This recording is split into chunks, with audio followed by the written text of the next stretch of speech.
Oh, he hits the whip shot, guys. But Chio hits the whip shot. Look. You can't even see it right there. And so he doesn't die. There's no bubble. There's no landing damage. There's no zappity zaps. Violet even TP's in, but he's going to have to Suzu because he was expecting Winston bubble. Wait, no way he hits that sleep. No, he doesn't. Okay, but again, wait, is that a whip shot here? Look at that. He boops him off. Oh my gosh. Dude, this guy's disgusting. Gio has to be the best brig in the league.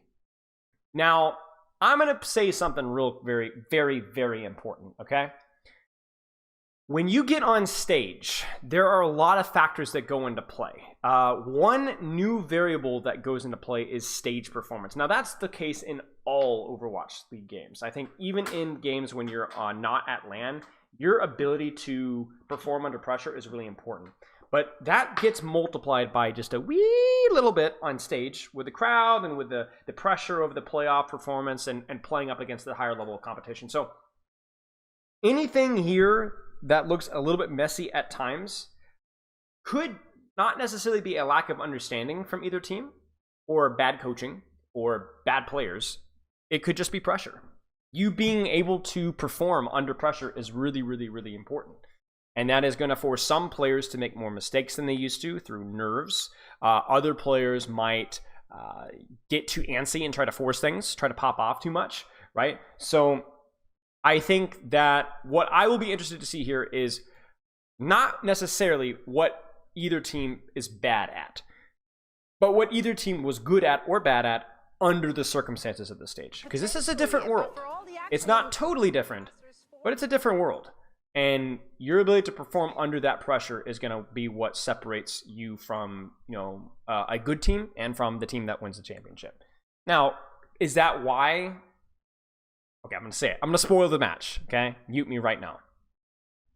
Is that why Atlanta won? No, obviously there was a lot. Atlanta's just the better team, I think, regardless. But I think things like a little bit of experience here and there, and how they, even without experience, just how the players perform under pressure is definitely a factor. So yeah. Okay, let's take a look, ladies and gentlemen. Let's enjoy. Long series, first to 4. It's going to be a grind for these two teams, and out the gates we How's my mic volume? Is it all right, y'all? Is it too quiet? I've had some issues with the mic, so testing, 1, 2, 3. So if you're good, okay. If you're able to win this first one, like this, so let's talk about Echo. I did a video on this today, so I'm not going to go super in depth, but it's really not that complicated. You play Echo in a map where there's a lot of high ground, because the Echo can actually outvalue the Sombra if you have a really good tier Echo, which obviously they do. If you are able to utilize the high ground to either contest and dive backline and or spam the enemy tank, or not the enemy tank, but the enemy tank, and heck, you could even do some decent poke out damage to Tracer. You need to keep off the floor. Echo also has a really good ultimate. Yeah, I mean, it's not that complicated. You only see it occasionally on this particular map because there aren't a lot of other good Koth maps where this makes sense. And a lot of people are asking me, why don't you see Echo on non-Koth maps? Well, the reason why that is the case is because a lot of non-Koth maps where dive is played don't have this level of high grounds. That's why. At least not consistently throughout the entire map. Is it Briggs' role to pack the Echo? Yes, often.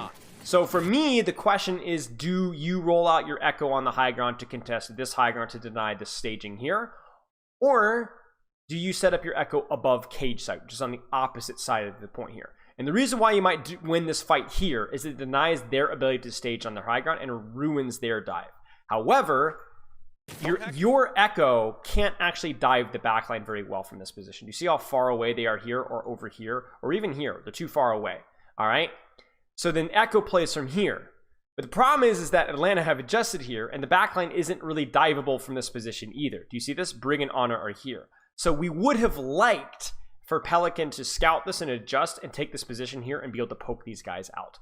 You also notice, by the way, that we've got freaking Chio on the high ground with the Winston, right? Why does your Brig need to be with your Ana when the enemy Winston is in no position to actually dive your Ana and your Ana's a million miles away?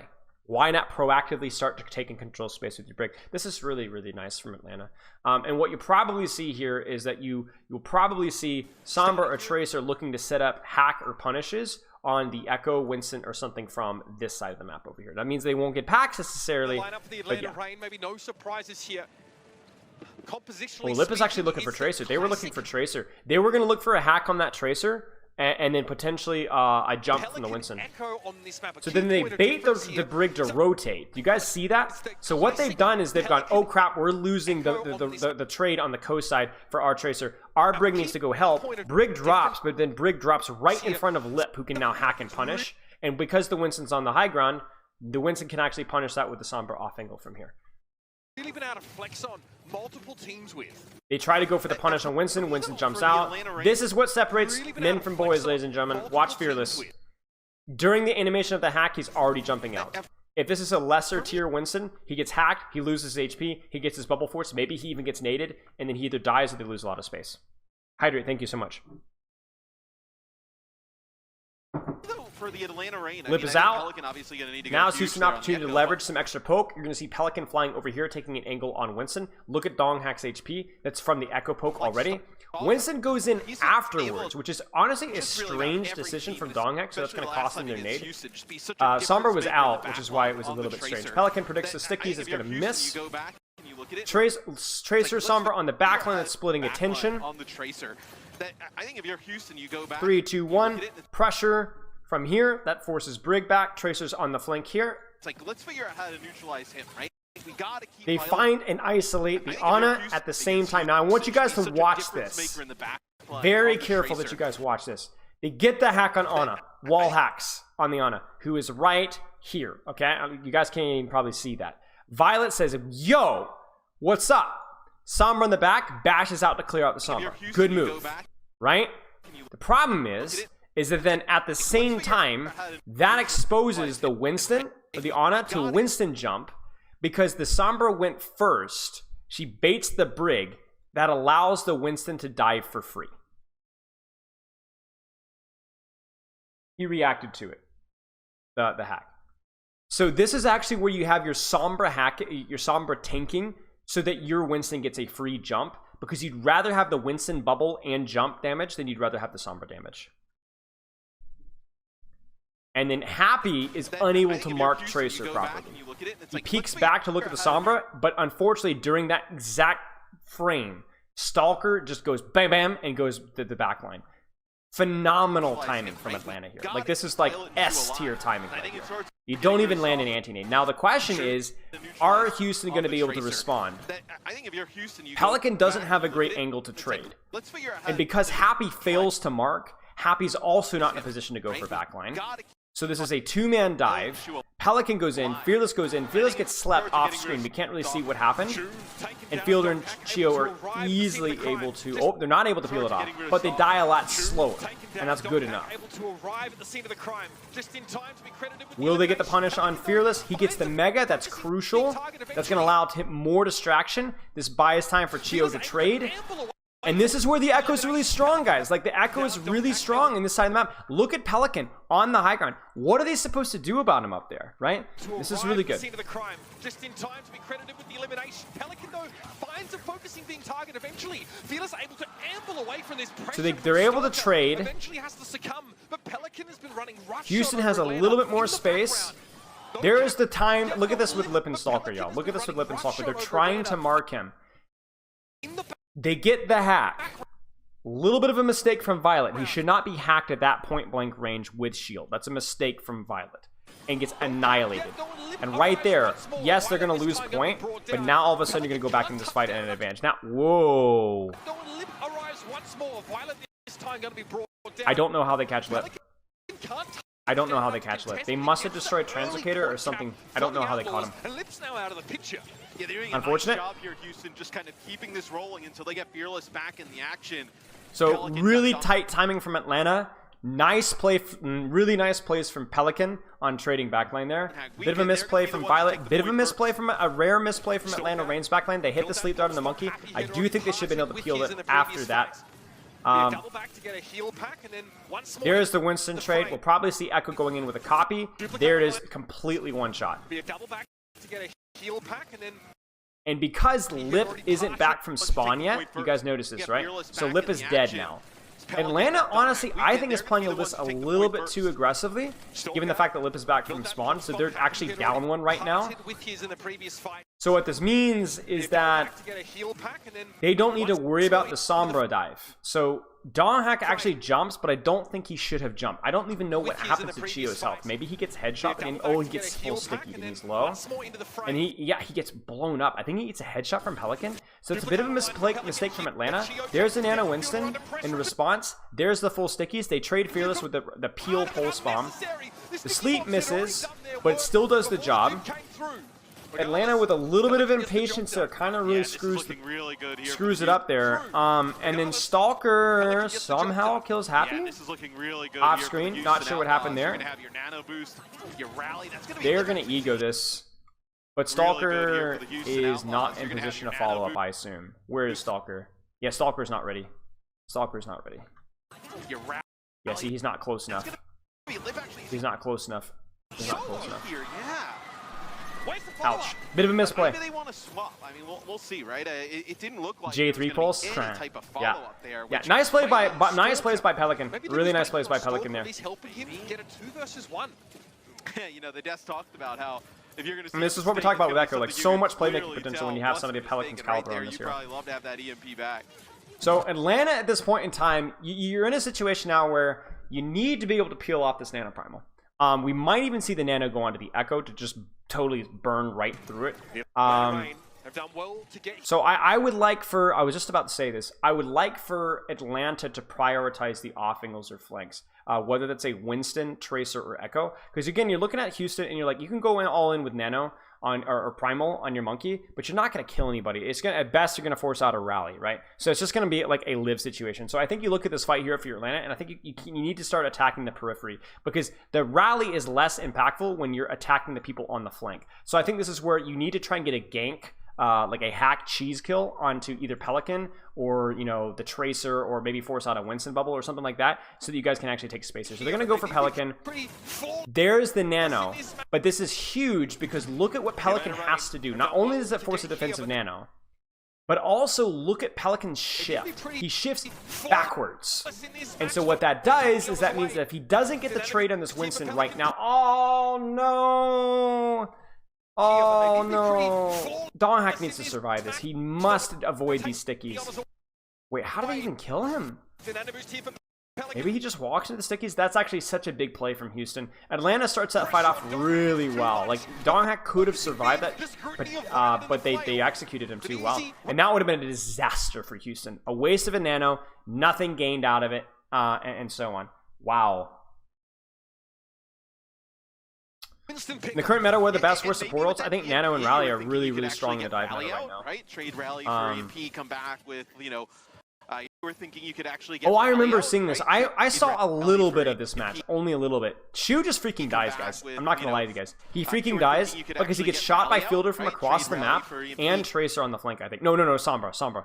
Lip decloaks right next to them. Bro, these guys, Atlanta times their freaking Sombra. Can you imagine, guys, Sombra and Ana dives? We have a Sombra and Ana dive. This is Lip going, guys, I'm going to shoot on a 3, 2, 1 pressuring. He doesn't even think he's going to get the kill, maybe force some cooldowns, and freaking Fielder and Lip get a dive on the backline.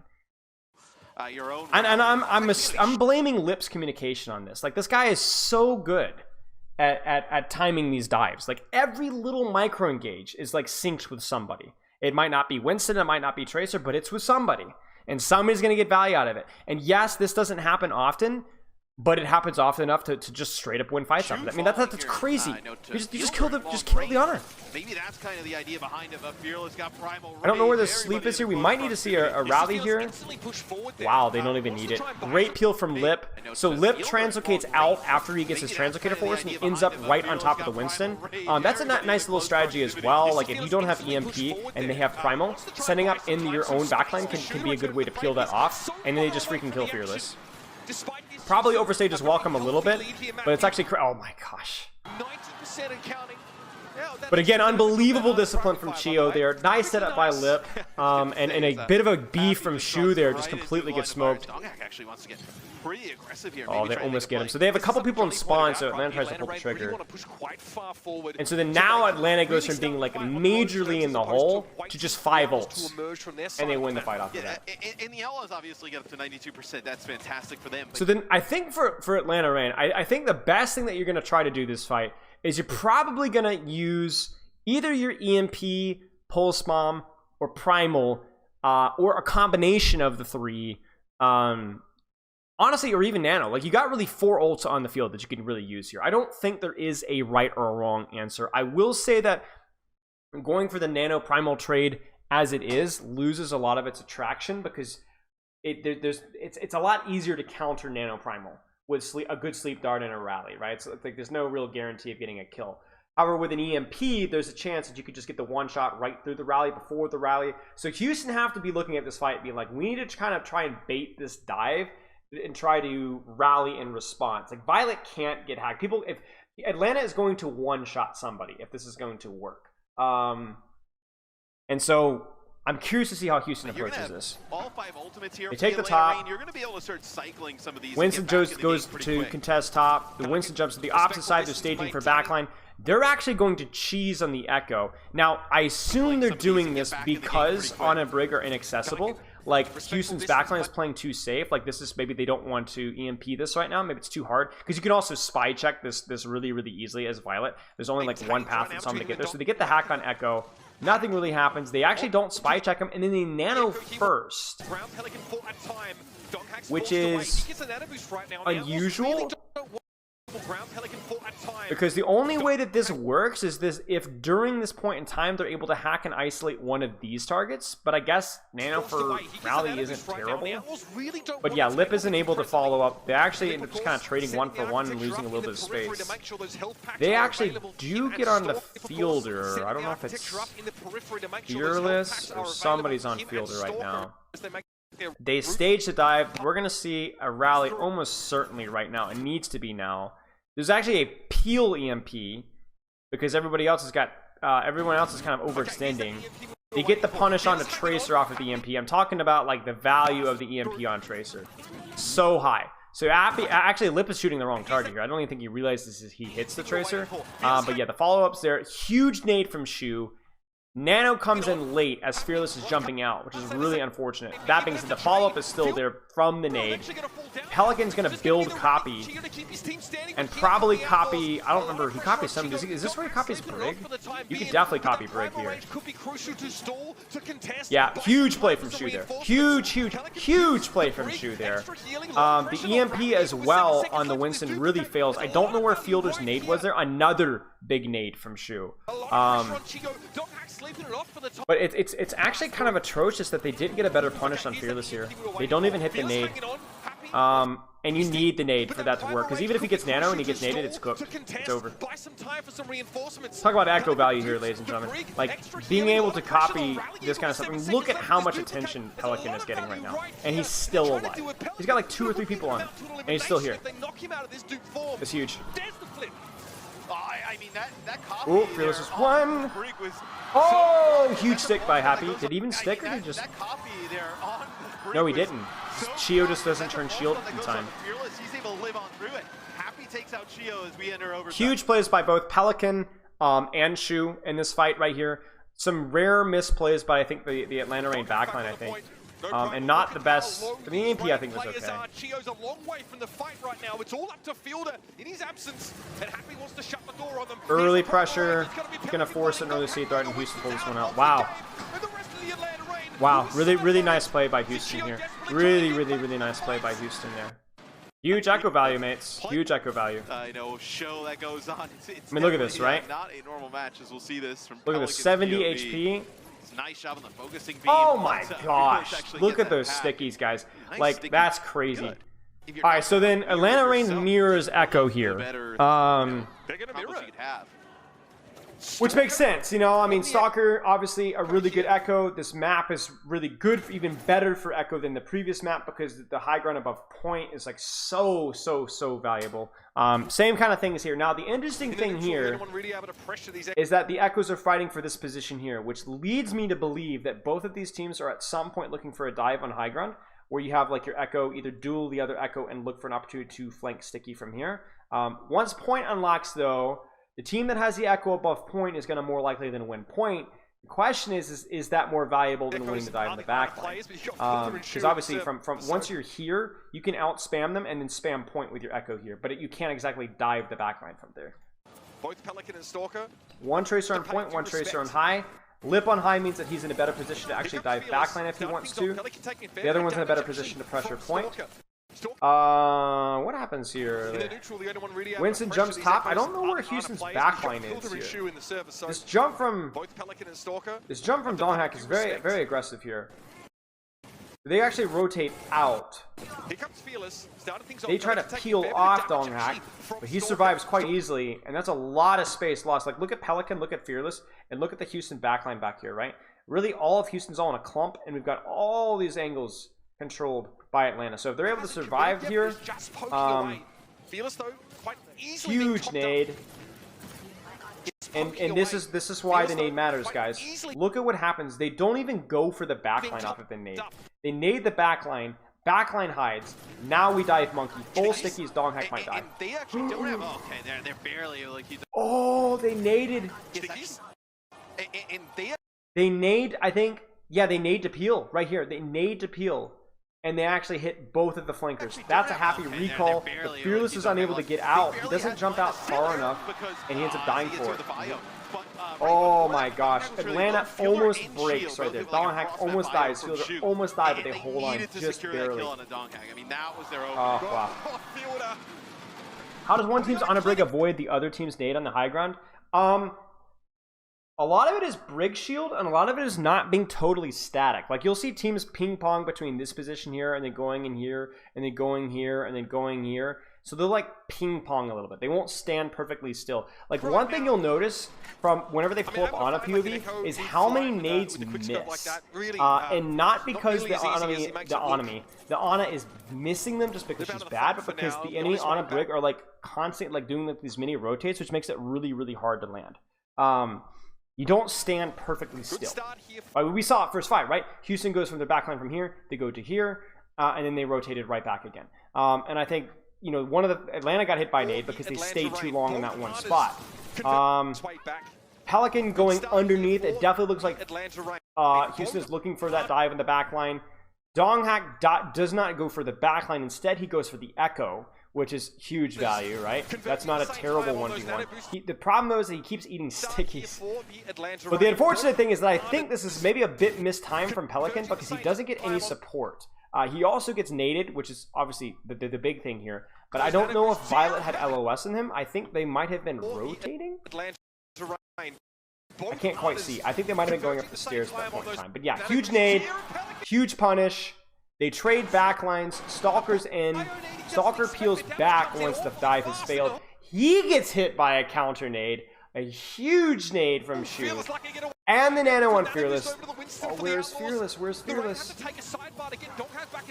Oh no, Fearless loses it. And he's trying to get involved. It's got to be towards Shu. Zone backline, zone backline. Fight on point. A lot of Tracers mirroring each other on point. But in the midst of the chaos, the Outlaws did flip the point. Yeah, and that's pretty huge, right? Because Fearless is up. Big flip. Donghack zones backline with Primal. Fearless is going to go for backline with Primal. Both teams kind of playing like stalemate here, right? 6%, kind of like nothing.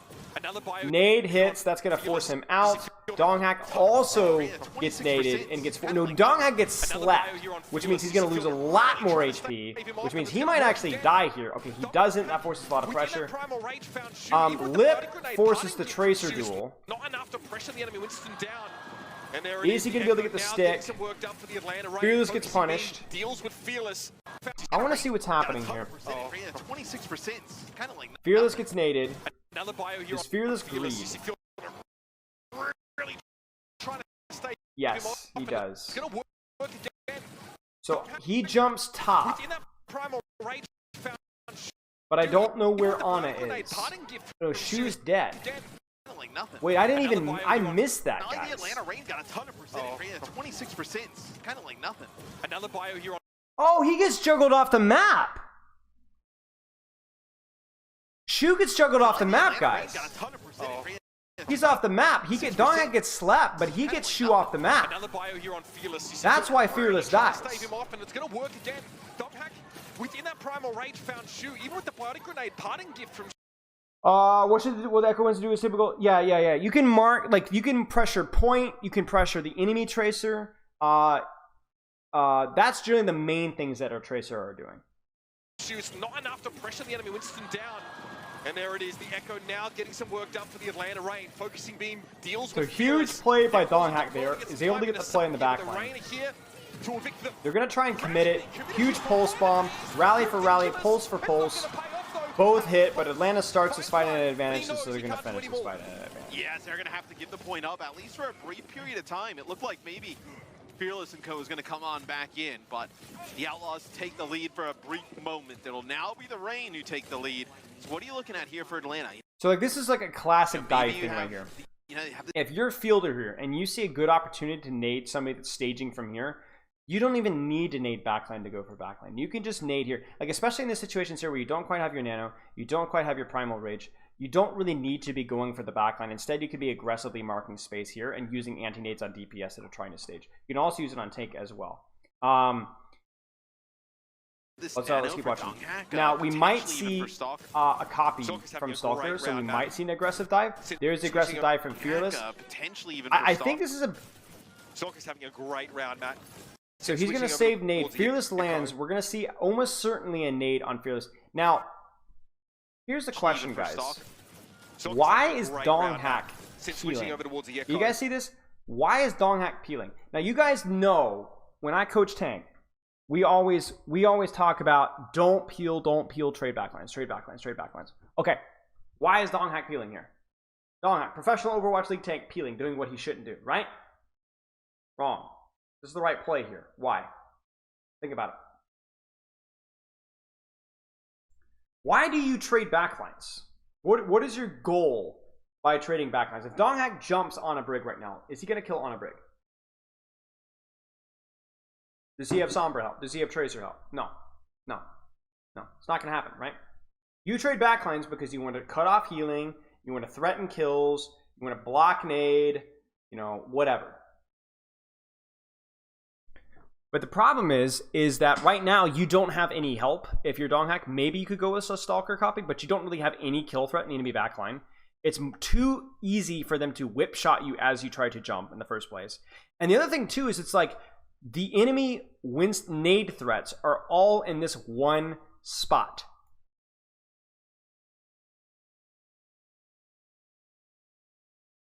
So why control backline when you only want to cut off backline's LOS right here?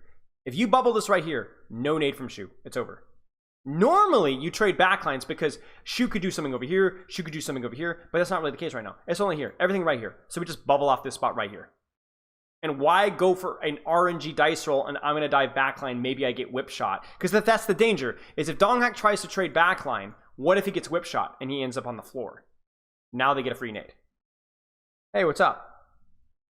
So this is smart. Donghak's going to jump back. He's going to put his bubble on his backline. He's going to zap Pelican. And he's going to block the nade. Now, that does mean that right now Houston could do things like shoot Lip for free, shoot Stalker for free, heal Happy for free. But I think that's a price that they're willing to pay. The entire map so far. Duping at copy onto blows. Tracer. Only the one death for the entire Tracer copy right here. Let's see what happens. So duping at Tracer here. This is a scary Violet drops. Violet's isolated. Violet's freaking dead. Map so far. Where is Violet? Violet sees... Oh, by the way, notice Violet. Really smart from Violet. Violet sees Winston jump back. Violet takes space. My Ana doesn't need help anymore. The problem is that Violet ends up here instead of ending up here or here. Right? So he's out in the open. Duping at Tracer here. You see? This is a scary So he doesn't actually end up avoiding the zap damage. He doesn't end up utilizing cover. He gets punished for it. So it's a good strategic positional decision from Violet, but poor execution of exactly where he needed to be. Stalker probably there's no recipient for this pulse bomb, but he's done his job. For a second, they thought about chasing. Yeah, just owl Pelican spectator all the mode. way out there, but they end up pulling on back. So see how the Outlaws go about trying to break this. They're going to have Nano for both teams, but Outlaws Early go about dive. trying to Early break dive from Atlanta Rain. this. Um, They're going to have I'm assuming that he was expecting Nano. Maybe just he thinks that he's safe because he has Primal. There's the prediction nade. He's actually slept. It hits. And the Nano goes on to Nano for both teams, but Primal for Donghak as well. Echo, who is in a position to dive backline. Perfectly done. Perfectly done. You notice again how the Winston's aggression, the dive, even though he gets slept, which by the way, phenomenal sleep from Shu, is what allows Stalker to come in for free. Well, he's actually slept there up on the high. Big nade. And he doesn't even need to go for the backline. Because when you have Nano and the enemy Echo doesn't have Nano, Slept there up on the high ground. you know? Kick gets the Nano and he burns Pelican to a crisp. Yes, I think so. I think colorblind settings, guys, there's color settings in Overwatch, right? Nothing to sneer at. Am I crazy? Donghak wants a piece of the rest of Huge the play Outlaws from the here. back Can't line. quite get away. Huge play from Fielder. Donghak leaves that one alone. He has Primal if needed, and actually pops it here. This is fine. Just use it to stay alive, right? Forces an early so copy. There it close is to right the there. They're point. not going to Is be able to that touch. Pelican actually maybe going to go for Winston to try and duplicate to get to the point. Well, I guess He they had a are. chance to get a good duplicate in the previous fight, so he has to use it for the mobility to get to the point. Oh! Pelican turns around. Huge, just one shot. Backline from Atlanta is still in a good position, though. They give up the flip. Yeah, it Lip looked just like gets actually one Pelican got shot. the benefits of the Nano, and it was just like a really close range, almost point blank, like headshots there. On the lip, my that's gosh. going to be Fearless, slept on the high ground. Don't think there's an opportunity to finish this off. Love that from Shu as well. Notice the rotate away once he's naded, right? We might see a rally from Chio right now. Oh, no. Bro, Chio is so disciplined with this rally. He will not use it if it's not necessary, because then now they're going to use it to push point, I promise you. So, Love that from Shu as well. Fearless goes in hard. To ward them away. The follow-up from Pelican isn't here, though. The sticky bombs come in. Focusing beam wasn't enough. Atlanta Rain does a really good job, like, Headshots there. being able to, like, bait That's gonna be Fearless to go in slept hard. on the high ground. Fearless gets slapped. Opportunity to finish. I don't even know where the rest of Houston is. Like, I don't even know where Pelican is. I don't know if he's trading off Donghak. I think he is. Like, Donghak actually jumps in basically by himself, but the guy doesn't die. He just, like, survives, but he doesn't even need Primal to survive. Like, that's the key takeaway we keep seeing here. It's like, Donghak is able to go in and either distract more people with fewer resources or actually get kills where Fearless is not able to do the same thing. He gets it. Bayonetta comes in, but And then now Chio's going to press Q and actually push point. Happy doesn't hit the pulse. Whip shot is huge. Fearless will probably die here. No, not even. Stalker comes back. They're probably going to copy. They get the Nano onto Echo, but it doesn't really do a lot. That's the kill on Fearless. He doesn't get the copy off in time, though. Huge Nano. Big play from Houston supports right now. Violet needs to just chill. He can't push this. He can't push this. He can't push this. He can't push this. He can't push this. He can't die. Oh, it's scary. I don't think they can touch.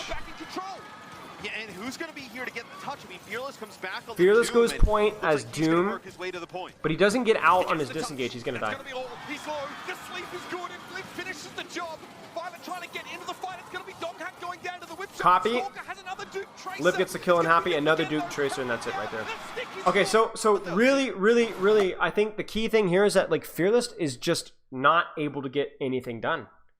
Like, he's zoning backline, but he's not able to do it near as efficiently as Donghak was. Like, even when Donghak is getting slept, he's setting up better aggro, like, progression. To me, the most interesting thing is, like, how the Echo enables your DPS to sometimes play peel mode more effectively, right? Like, Sombra peeling off a Winston really only works if it's like a Primal Rage without a bubble. It's not consistent enough versus other things. The bubble cuts off the hack thing here. Support diff, maybe. I think Shu landed a lot of big impactful nades. I don't think Shu got punished too often. It's too hard to see. Yeah, I don't know. Let's keep watching. Really close. The timing from Atlanta is just the big thing is that the timing from Atlanta is so clean. Like they're so clean. All right, Lip back on the Sombra here. The Outlaws playing that classic style here on Ruins at a side around. In our first They get hacked first. The Outlaws get control of that mega Now, health pack. is this on purpose? The duplicate. It's pretty good. All right, Lip back on the Sombra here. The Outlaws Yeah. Lip playing loses that it, so he classic pieces style out. here Okay, on so Ruins at a so side Pelican gets the around hack first. in our first map. The Outlaws get So control Lip of that mega ping-pongs health to the pack opposite first. side. It looks like that's actually They going to be lose the Pelican hack who on gets Mega. control of that hack, so they can actually play from that side a little bit more defensively. Crucial, right, in terms of allowing your Tracer to sort of dominate while they check their opposite number. Even your Winston, I mean, how many times were you on board with I want you guys to take a second to notice something here. This is a stark difference, and I wouldn't say play styles because that's too lazy. Play styles right now. Okay? Watch this. Do you guys see the difference in what the Sombras are doing? Pelican's going deep staging for a dive at backline. What is Lip doing? Off angle with pocket, shooting the enemy Winston. Putting up consistent and constant pressure. Is there something that Winston Fearless needs to be doing more here? I think Fearless has died too often in situations when he had already gotten the value that he'd got, and they just needed to get out. Forcing primal kills in situations, and honestly, just phenomenal peel from Atlanta. Like, if you distract backline, just get out. Like, Donghack was a lot less flashy, but basically demanding resources and using less resources, right? Yeah, like, it's not just the ult charge, though. It's also the pressure on Fearless is just constant, like, constant pressure. And the reason why I like what Lip is doing better right now is I don't think it's reasonable for you to be able to dive backline right now.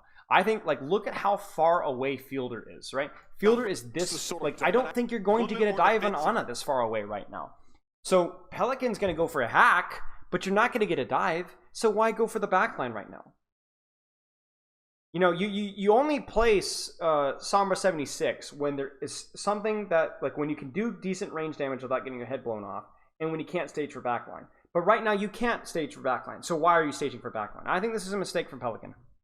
I don't think this is information. I don't think this is worth doing. I don't think staging for backline makes any sense. Even the information from the hack isn't worth it. He's more likely to get out. He gets forced out, and now look at where he's at, right? He's all the way out, and Lip is still W King. They force the bubble out first from Lip's angle, and then now because they force the bubble out, now Lip is able to set up on high ground with cover, with pocket, and look at how much more space Atlanta's able to get. Now, keep in mind that Atlanta has operated off of a disadvantage here from the very get-go. So again, ignore ult charge right here. Ignore ult charge. And then as things have developed, because Lip is putting up more pressure from here, now this is odd. Winston Tracer go in, but Lip is out. This is a misplay from Atlanta here. Donghack might die. Yeah, that's a crazy, like, kamikaze kill here. But Lip is out. Winston jumps in, but Stalker goes in a little bit too early and gets his recall forced before Donghack even lands. Donghack also gets slept, so not a good dive. Not a good dive from Atlanta. They also missed the nade. Now somehow freaking Shoes. I don't know if Violet's, like, sleeping at the wheel here, but Shu doesn't even get, like, a pack. Like, Shu literally does not get a pack. No pack now. No pack now. Still no pack. That's just Inspire. No pack. That's a misplay from Violet there. I don't know where the nade was there either, but that's a big misplay from Houston backline there. Like, even Shu even hits the sleep dart here. Am I hungry? Huh. I don't know. With your Twitch name, I'm not sure if I should answer that. So a bit of a missed timing from Atlanta that gets forgiven because of a huge misplay from Shu and from the Violet backline. Fearless as well gets slept. Phenomenal. Like, I mean, look at that sleep. That's just absurd. So that's going to allow more punish on the Fearless as well. So now Atlanta just needs the Bing Chilling and they're fine. They'll have their time in the sun here. He's too smart, yes. Rain went off of Shu's nade. Yeah. I mean, the nade is not the end of the world. Both teams went for the nade, but one of the brigs actually peeled off the Ana, and the other one didn't. A bit of a sus in the box, if you kind of guys know what I'm saying, you know. And you know, I think obviously that leads to some issues here. As immutable as the march of time, Lip finds the... There it is. Like, look at that, guys. One manual hack instantly forces Winston bubble. I'm a little bit surprised to see him immediately translocate out. Maybe he didn't have Brig LOS, but he probably didn't need to do that. Marking Tracer. We'll probably see a backline trade here now. There's the dive. I don't know where... Oh, no. Donghack's not even diving. Donghack's walking forward to the next angle. Next dive, jumper probably going to see an EMP here. And here it is. Bang. On the Sombra. Bam. One shot. Then they get onto the brig. The nade's there. Doesn't matter. How's the backline of my dear friends Atlanta Rain doing right now? Fine. Pelican still doesn't have his EMP, so he's kind of Sombra 76ing, but he gets EMP'd. And there it is. Stick does hit on Donghack, which is a good stick by Happy, but it's just like look at the margin of error here. Look at Donghack's HP. The stick by Happy is fine. He literally drops to 60 HP. Or no, actually less. I think that's like 40 HP. And survives. That's brutal. Fearless again slept. And this is crucial because he's in nano. And there's the rally in response. He's out. Peel rally, but now they've nanoed Winston as well. Houston's backline should just get toasted, and they do. Basically operating at a disadvantage this entire fight. EMP from Pelican is really sus in the box, because even though he's here now, the follow-up timing isn't quite there. And it's also just phenomenal pocket. Yeah, it's not even a terrible EMP. Like, you look at this in hindsight and you're like, yeah, we're down one, okay. But look at how low Chio is. I think the reason why this works is I think Chio had nade boost on him. You guys see that? I think he had nade boost. So I think every heal shot was basically like over half his HP bar. So that's a little bit lucky for Chio there. Cheers, Saber. So that's crazy. So a series of unfortunate events for Houston, but really I think Lip showing his superiority here. I think the backline of Atlanta Rain, Chio specifically, but also Fielder playing really quite well. Really low after that EMP, and then trying to jump out towards the rest of the team. That's crazy. And Fearless goes for the chase. I mean, that's it right there too. You know, that's it. It's not even a bad EMP. Trying to follow up and get rid of the Atlanta Rain tank, but because he obviously gets hit with that sleep dart. And so now what I expect from Atlanta, here's what I expect from Atlanta. Even with the pulse bomb, I think it's going to be hard mark Pelican, hard mark Happy, or hard mark Fearless. I think you're going to see more of the Sombra 76 style, or you'll start to see some manual hacks on Tracer. They might hunt Translocator as well. Like, they know Fearless with Primals coming in. So they want to keep this dive off the back foot. They want to be taking the tank trades. They want to be taking the DPS trades. I'm curious to see where Lip's going to be. The Outlaws require 2 individuals to keep him in check. I can't quite... Yeah, see, look. They're peeling off the backline. Now, I do think Donghack here should probably... This is another one of the circumstances where, like, the way the On a Brig backline works is sometimes it's just too hard to try and trade backlines. You know, this is not something that we're used to seeing, especially in ranked, much less in a lot of other VODs. But, like, it just might not be good for Donghack to do this. And they might have tested and realized that when we can't dive backline because we don't have Nano, we don't have Primal, we don't have EMP, whatever, it might be more helpful for your backline to play inside your own Winston nade and just give the enemy support to the map. So that's a very interesting thing here. But you could definitely see Atlanta is definitely focused on denying this this Primal. I wouldn't be surprised if we saw Fearless getting hacked here. They're trying, but he does a good job playing around bubble. Watch Fearless right here.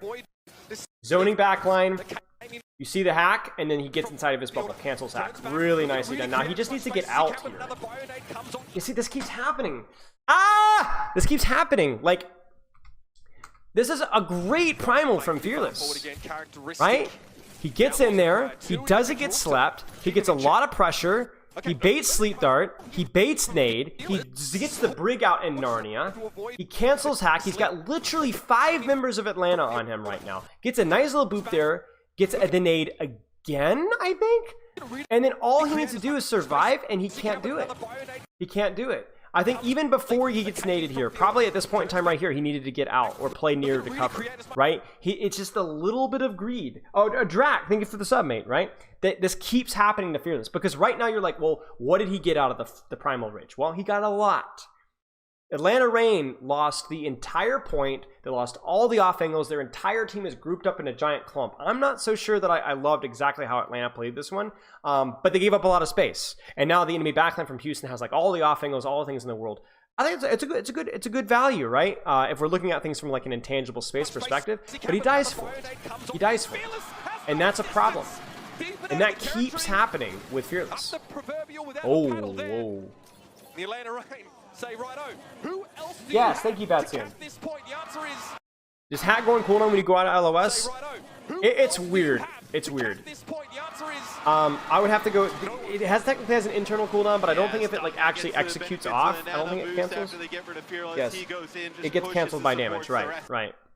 Which is a bit corny. Okay, phenomenal team play by Atlanta. Fearless has to be wanting that one back. That was not his best round. I think Pelican played really well at the start. The Sombra stuff was definitely not at the same level. I think Shu played okay. Violet had some beefs, which is just typical Violet. I don't think either Tracer like did anything particularly wrong or particularly good. Both played relatively well.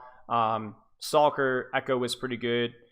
I mean, it's like it's the margin of error at this level is like so tight, you know. But again, the main takeaways is that Atlanta Reign isn't just the best mechanical team in the league. They're consistently a step above most teams when it comes to the team play. The only thing that I wasn't super sure on is the amount of times where it felt like Donghack was peeling back was a little bit interesting. Sometimes I liked it, sometimes I didn't like it. And I think the first round really came down to, I think Atlanta Reign's backline really beefed up on Ilios well. I think they really messed it up.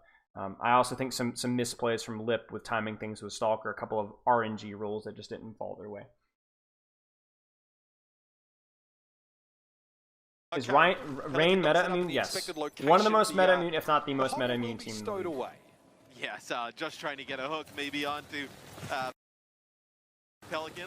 I mean, yes, it helps when you have Lip and Stalker on these heroes, but I don't think that, let's put it this way, the gap between Atlanta and a double sniper meta, a Reaper Moira meta, shouldn't be significantly worse. I think something very niche like a Reaper Moira meta might be, because the amount of like mechanical skill play that's allowed in that composition isn't very high.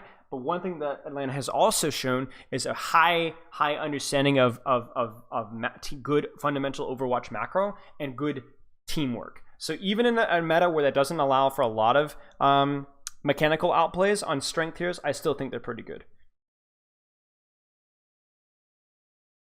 Yes, just trying to get a hook maybe onto Pelican. Wizard Hyung. Start Stalker also went with the Widow. I think the players deserve the majority of the credit, which that's always the case with anything, right? Even teams that I coach, you know. But yeah, I think, you know, credit goes to credit. So they're doing well. Slowly taking space here, clearing out the off angles. There's good shots from my shoe there. Pelican's back out. Now they're going to go in hard.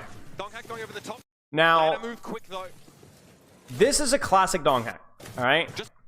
I don't know if he's paying attention to Sleep Dart cooldown here or not, but this is like a super deep dive from Donghack, and you just know that he's not going to get anything out of this dive, but he's gonna, he very rarely gets punished for this. He very rarely gets punished for this. Like, he's going to live back there for a long time, and there's the punish on Winston. Oh, Fearless is going to die. Oh, and that is something that Houston and Atlanta have just not been doing as well. Pelican is setting up for backline, but Fearless doesn't have jump yet. So then the timing, look at the hack, right? Bam, right as they're going for here. Now I don't know where Happy is right now. I don't know if he's playing. No, he's with Fearless because he gets hit by the nade too. And this is just where it is, guys. It's like these tiny little. Well, the Ram matchup is definitely not going to be like their most dominant performance, but yeah. But But like, this is crazy, guys. Like, this is not even a bad trade for Houston if he gets hacked and naded like a slight second later, right? Because then we're going to place bubble right here. We're going to zone backline, maybe even get a kill here. But Atlanta's timing is just better. And once again, Donghack is able to basically solo contest backline without dying. And Fearless basically has help and still doesn't do as well. Atlanta is, it's not they're a little bit faster, they're just a little bit better timed. Whether it's slower or faster, it depends. They're just their timing is just like unbelievable, right? Bam. And then now, okay, because they've cleared Fearless out, this allows Sombra and Tracer to walk forward, Winston to walk forward without taking damage. And so now the next dive is what we call an execution dive, where you're not just going for space, you're going for a kill. Winston dives and lands, Tracer probably on point or going from behind, and Sombra on the flank. This jump might actually get a kill, even without an anti-nade. And there it is, right? Execution. Atlanta gets that dive because of this right here. If this doesn't happen, then what happens afterward doesn't happen, because Fearless never really restabilizes.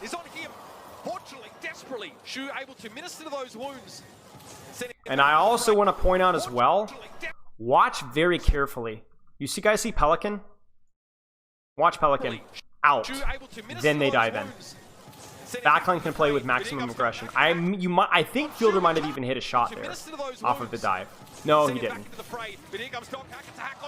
But his full attention is on enabling that dive. It's just brilliant. These guys are just on another level with this. And Houston is a really good team too. But that bio grenade just sets up everything. It just kind of puts your team in a little bit of disarray, a little bit of panic. Yeah, Mr. X is right, 100%. It's like snowballing there, and then now it's like, now you got to give up so much more space. Lip gets cleared out. Now Lip is really staging deep too, but it's just like it's like the inevitable is happening here. Okay.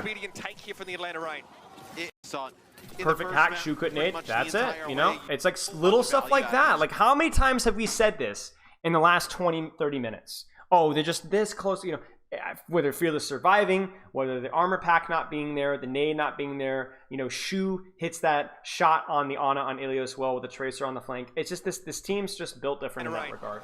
I think it's just, man, Fielder has been and you got to give credit where credit is due, because this isn't just the mechanics, right? Pretty much the entire way. You see it here in this early parts of Blizzard World. Sets up a really fast. Do you think the new patch will force the brawl meta? I don't think so, no. Maybe for other teams, but it depends on how. I don't think Cassidy's all of a sudden going to be killing Overwatch League level Sombras and Tracers. I think he's still too squishy. It's annoying in ranked. It's bad. It's a poorly designed ability, but I don't think it's going to have that much of an impact. I'm more interested in how, like, is Junker Queen going to be more viable even post nerfs? Wasn't a that got the kill, but it forced timing, guys. Timing. Forced Fearless out of the fight.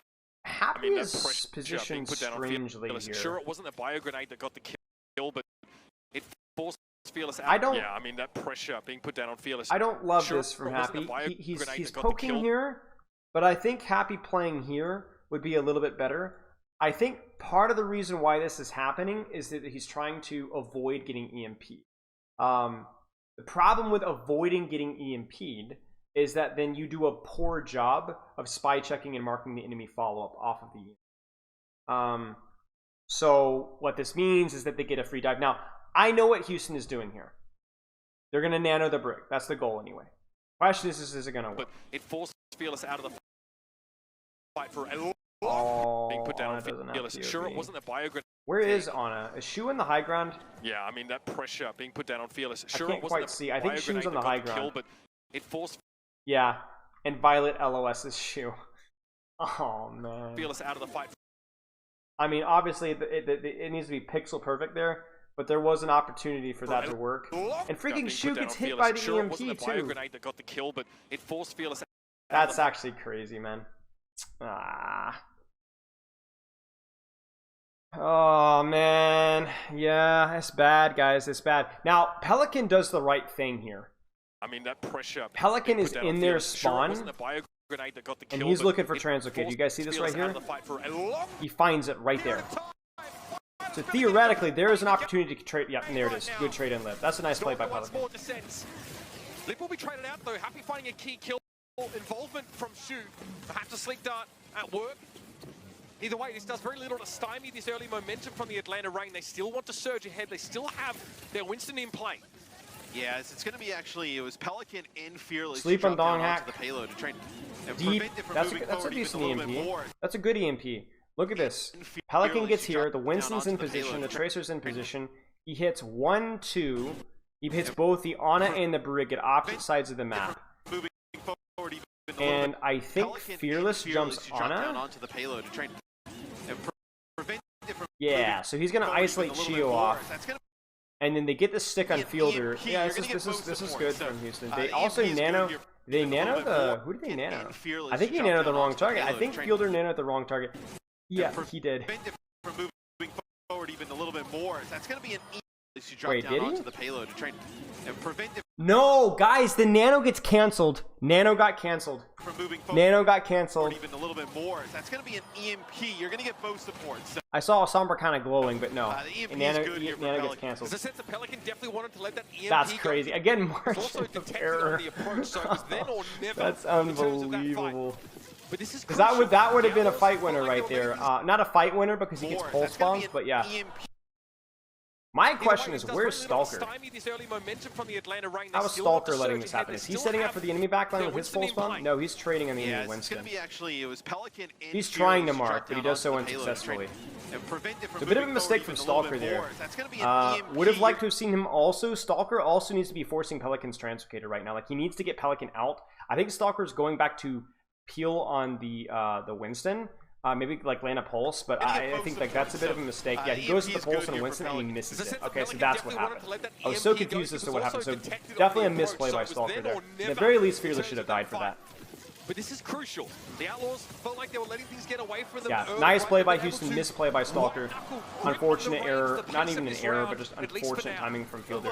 Nice EMP by Pelican. Shot there, connection from Fearless is, yeah, you move up. You need just start really deep snowballing some of these fights, right? You know, just chain them together, I like the idea from the Outlaws here to push up a little bit.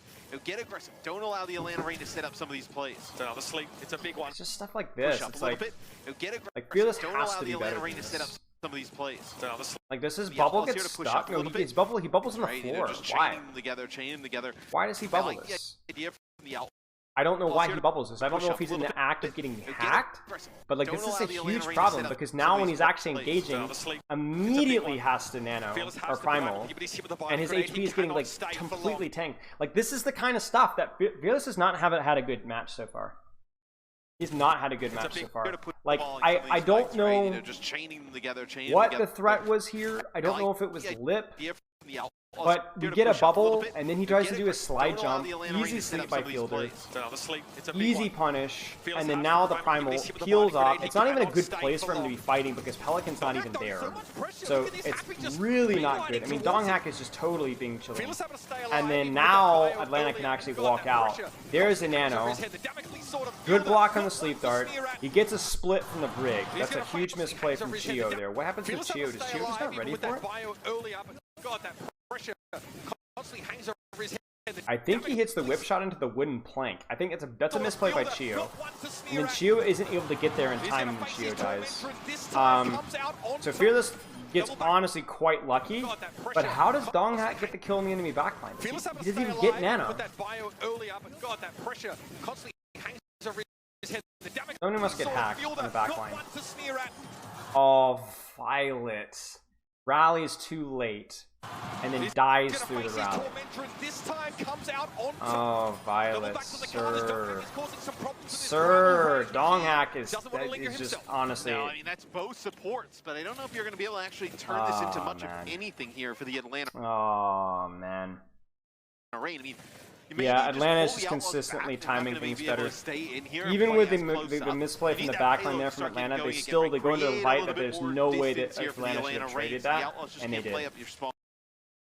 Fearless overlooking the location where he took fate into his own hands. Now here we go again. Fearless is peeling. Why? Why? Where he took fate into his own hands. A very different opponent faces him now though. Overlooking the location where he took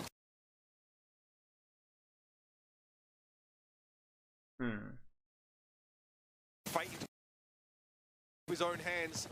A very different opponent faces him now, though.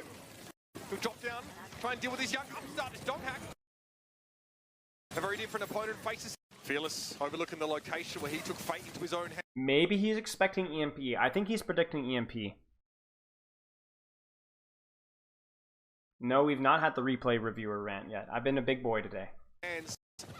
But the problem is that Fearless drops before he has jump, pops bubble on essentially nothing, and then jumps out late and gets EMP'd. Man, Fearless is getting smoked, y'all. Fearless is getting smoked. So we talked about, remember we talked about like when the Winston should peel back here. I don't think this is a moment when Winston should peel back.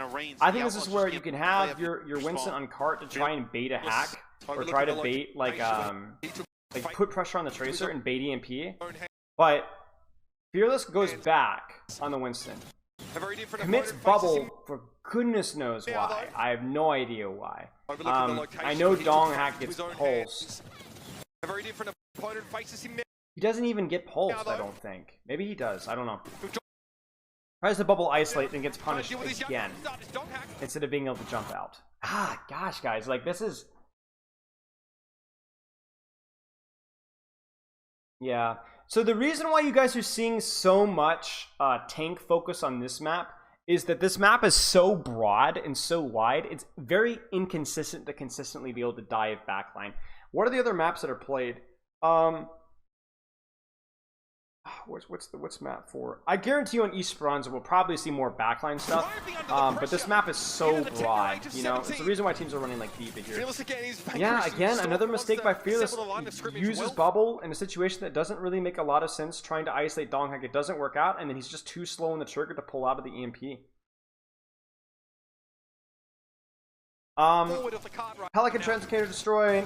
He's got to be really careful. Nano Monkey should be coming in very soon. This EMP needs to be awesome from Pelican, right? You're kind of looking across the board. If he doesn't connect... There it is. He's going to lose his Translocator. You better be careful. Where's the follow-up from Fearless?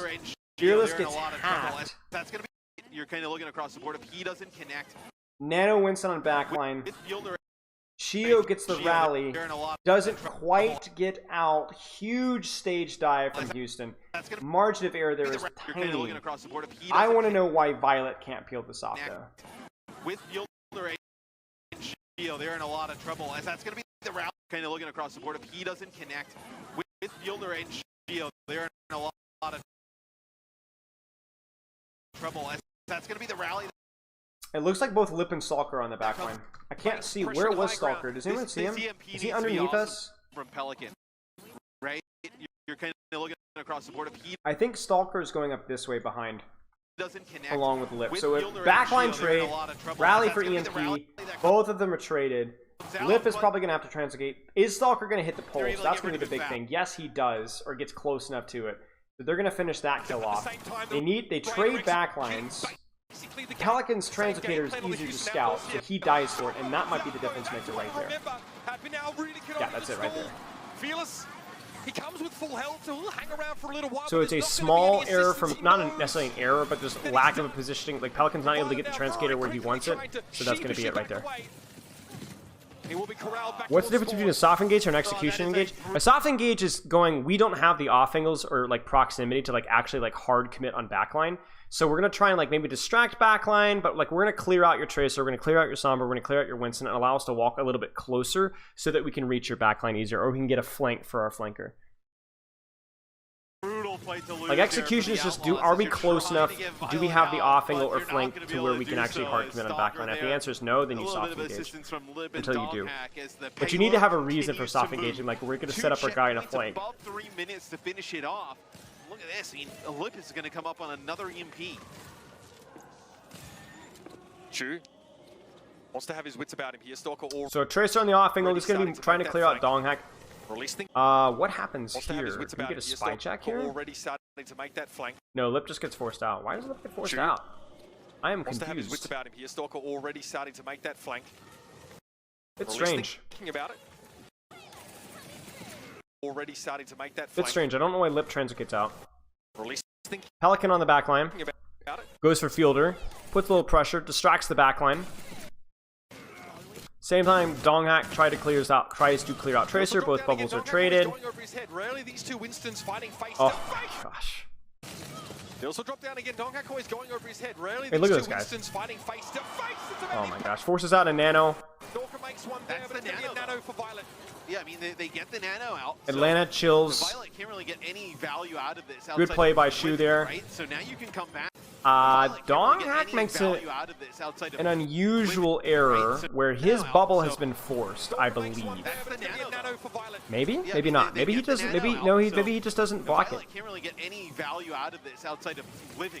Right? No, he doesn't. He just gets completely murked. 96%. There's the bubble right there. I missed it. They're going to commit on the EMP, though, and Houston's going to get a little greedy with it. Where they're going to get up one. They're going to try to push.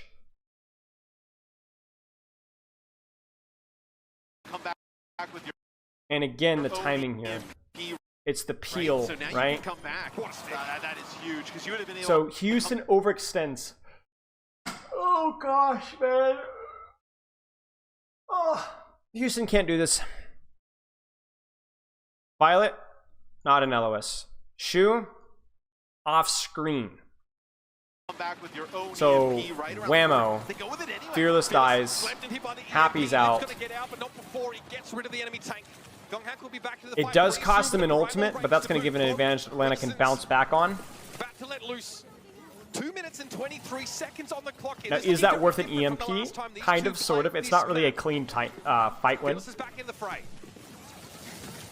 you have Donghack going in, just trying to split off the supports there. Maybe get a bubble. He's also got Primal Rage. Both Winston's fighting for that high ground stage for the backline. Good jump by Donghack. The Donghack jumps to cover here. I think he might have baited Sleep Dart there. But basically, he is... Maybe he isn't. Basically, forces the backline to rotate. Lip on the off-angle forcing frontline. You're going to see more frontline stuff here because the angles and flanks to get to backline here are really bad. The only way they can get is all the way around here. Yes, this is played pre-Tracer nerf. Backline peels off here. We'll probably see a nano and Brig. Wait, how does... What? So, did we hit the sleep on Fearless? He hits the sleep on Pelican, which is huge. That completely ruins the timing of the dive. Chio is 1 HP. He hits the nade on himself and Fearless. The punish goes on to Pelican. I think maybe Stalker clips him. Yes. So he dies. Chio miraculously survives. Donghack is again on the backline here, post Sleep Dart whiff. Is able to zone backline. Like, this is what happens. You have 3 people from Houston going for backline. And into Primal, and it fails. And they don't have to use a single support ultimate. Now, to be fair, Stalker was back there to clear out the DPS. But Donghack is basically zoning the backline by himself. Bro, Donghack forced Rally essentially by himself. He and Lip by themselves forced Rally with Primal. I mean, that's the difference here. We've got a 3-on-3, which Atlanta wins, and a 1v2 or 2v2, which Atlanta wins. A 3v3 and a 2v2, and Atlanta wins both skirmishes. In other words, they get a better cooldown ultimate trade. Part of it is because Fielder hits a crazy sleep dart. Part of it because Donghack is able to bait out the sleep better. Overlooked by Fearless right now, but a Pioneer will definitely. And Shu freaking dies. And also, by the way, Shu gets juggled. Shu gets juggled into the middle of the middle of the nowhere. And look at this guy. Chio refuses to rally until he really feels the need. And that means that this fight win goes like, that's a nice stick from Happy. That's a really important stick. I mean, they might actually get a recontest here. Oh, wow. 6 HP. Genji meta for sure is more fun to watch. See, you just But I don't Shield mind can pro use that Sombra rally meta so for too much. late, right? The Outlaws, they He have needs to get use this it EMP. early He needs on. to get this Just EMP. feel they're able to keep him alive, use it extremely late. There's the You get, bubble. EMP here coming up for Lip as well with the nanoed Winston in the way. The EMP from Pelican is... coming up for Lip It as kind of needs to hit Stalker if he can. well. Or Chio is fine too. Nanoed Winston Again, in the Chio just kind of way. like walks Late, away. EMP Like, here I don't even coming know. up for Like, Lip as well.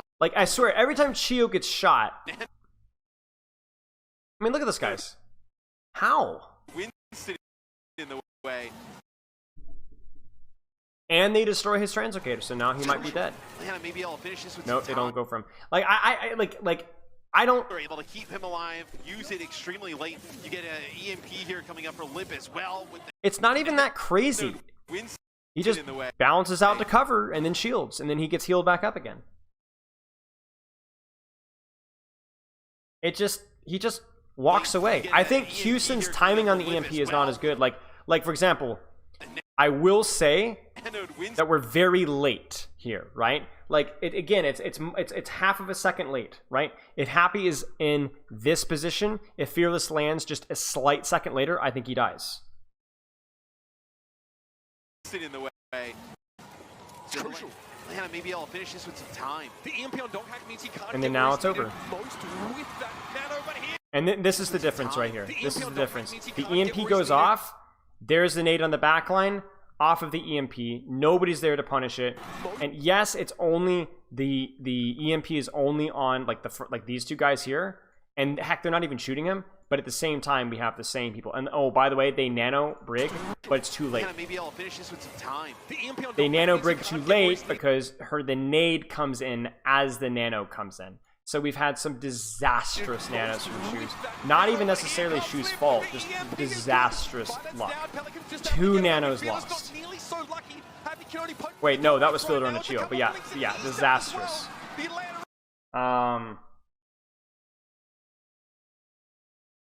Wow. Okay. What's the difference between the first series and the second series? I didn't watch the first series. I didn't even really watch this series. I wanted it to be kind of a surprise. I mean, I know the result, but I wanted to like enjoy what I'm doing this year. This style on Blizzard well. We know Outlaws chose this map. We know why. They looked very good on it beforehand, but the Atlanta It's a nice little start of the nano, you know? Here. I think it's just the style of play. I mean, it's just so clean because you look at the Outlaws and you're like, hey, we can have Fearless on Winston, right? And Wait, what? you look at the Outlaws and you're like, hey, we can have Fearless on Winston, right? And Wait, they just like traded the choke and they just hit a nade and then just Tracer and they just kill Violet. I mean, that's a big, huge bio at the beginning there. Next on the Violet. Bro, you just like... where's the pressure on the Wait, what? Oh, Pelican finds his translocator. where's the pressure? Yeah, look. Wait for it. You see it?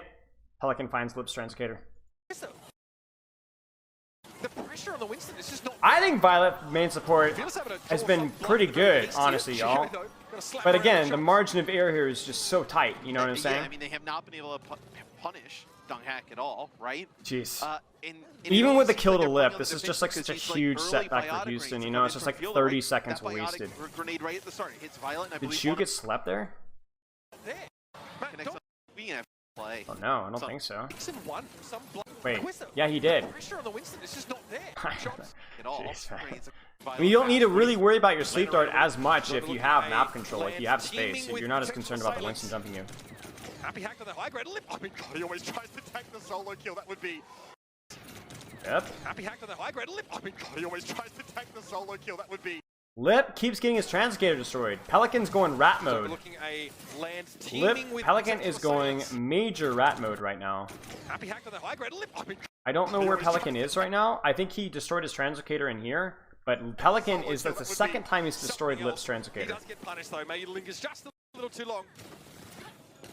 Pelican wants to do a stalk. Here is I mean, stop looking for like somebody to blame. That's like that's such a that's like you guys okay, you guys are turning into the boomer parents that you guys made fun of. Or watch like throwing things at the television screen. Ah, you know. Yeah, It was DPS diff and support diff. Fearless Donghack has been playing a lot more like getting punished a lot less than Fearless.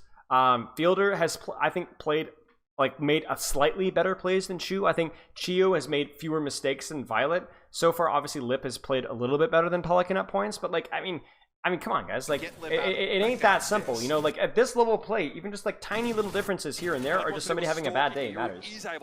You guys have turned into the things that I will never be like my parents. Yet here you are. Okay, it's a little too long. It's like you guys never seen Breakfast Club? You is able to escape. You'll blink back down the stairs. You're growing up to become the very thing that you swore to destroy. Is able to escape. You'll blink back down the stairs. Are you my? I'm not your daff. No. Yeah, now they have to make a play. Chio needs to get out. He way. needs to be careful. He's not able to build towards that EMP. Fearless slept. He's low. Very. Wait. Yeah, see, this is the kind of stuff that Fearless was goofing up, right? He doesn't have bubble. So they know he doesn't have bubble. So Fielder says, you know, gotcha, buddy, right? Sleep dart, whammo. Wait, does he get slept? When does he get slept? I'm looking at the top left here. Yeah, he just overstays his welcome, right? So Fielder pushes back into him. They get to sleep. They get the punish. Fielder's freaking dice. Like, without saying diff here, Fearless has been punished more often this series than Donghack. He has made more mistakes in terms of respecting the enemy backline. Lip outpacing Pelican's EMP this entire series? Yes and no. But Pelican has also personally killed Lip twice through finding his translocator.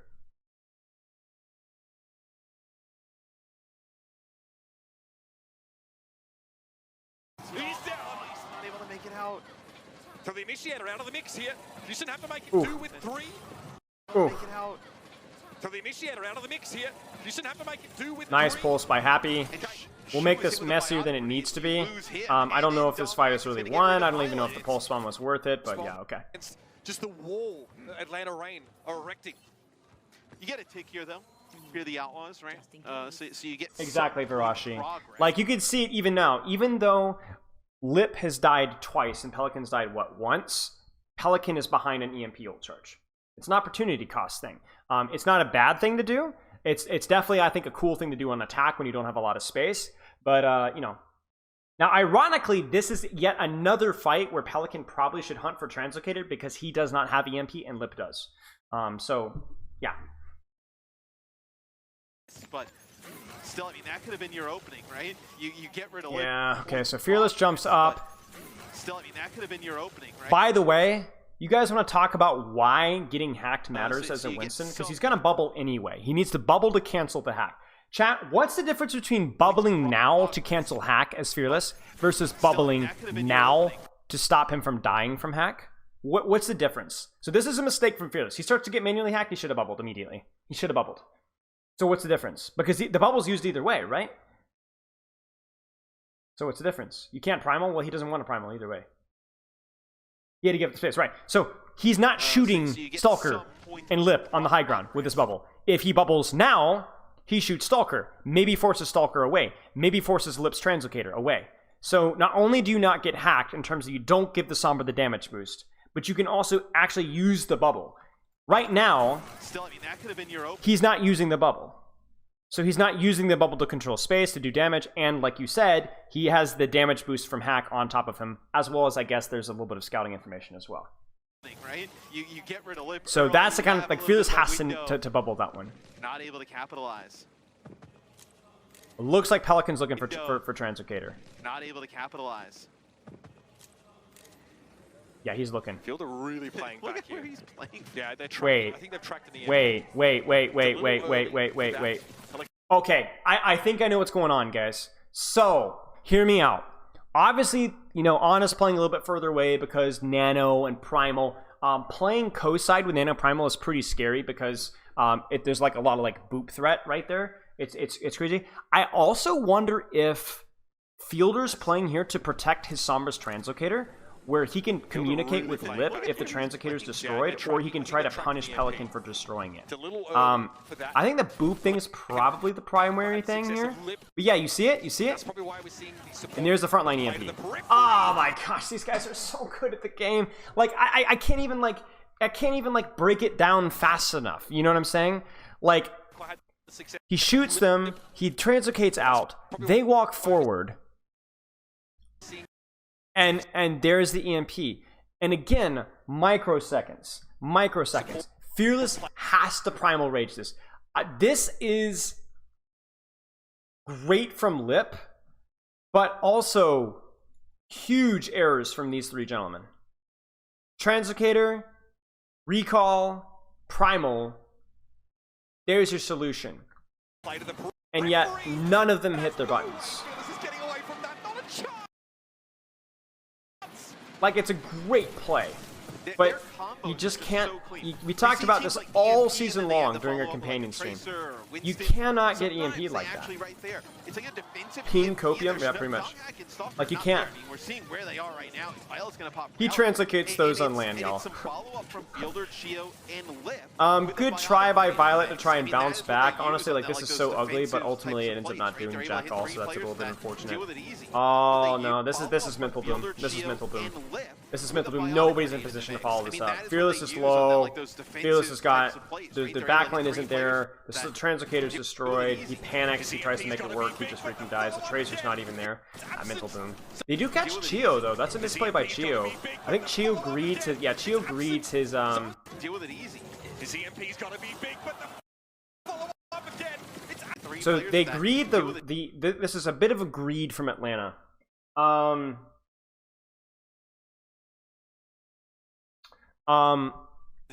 Fielder should have nanoed Brig. Oh, he tries to. He tries to. Look. Look.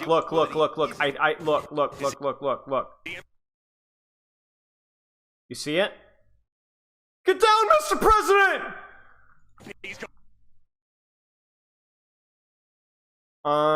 Unlucky. And so Chio was expecting nano and doesn't get it. Now, Chio could still rally this and probably survive, but he chooses not to.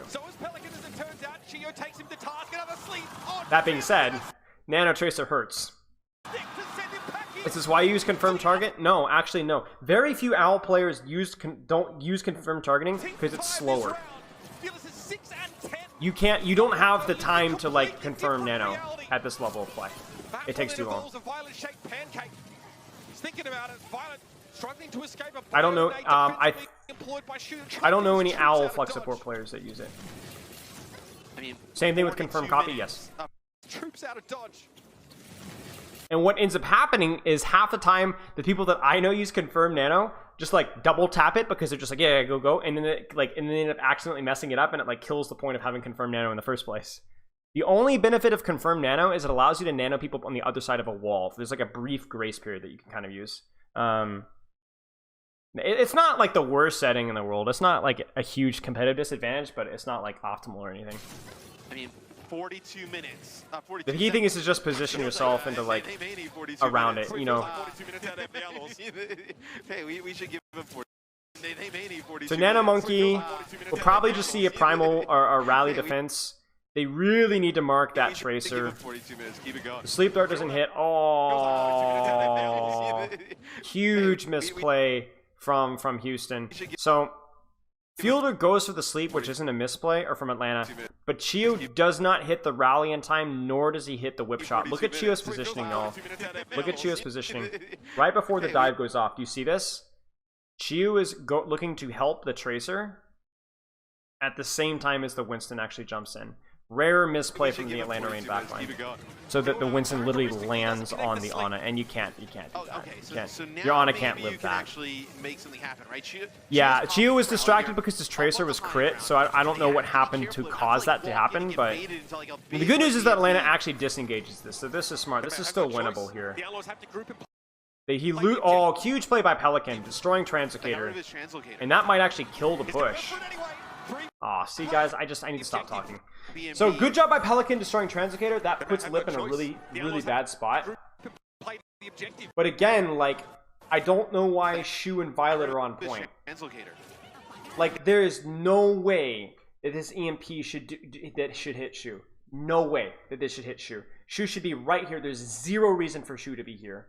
And really, Violet should also be hugging the wall a little bit tighter as well. And then Shu turns the corner and nades Violet. Easy peasy, we're good to go. The reason why this matters is because Shu can't nade himself.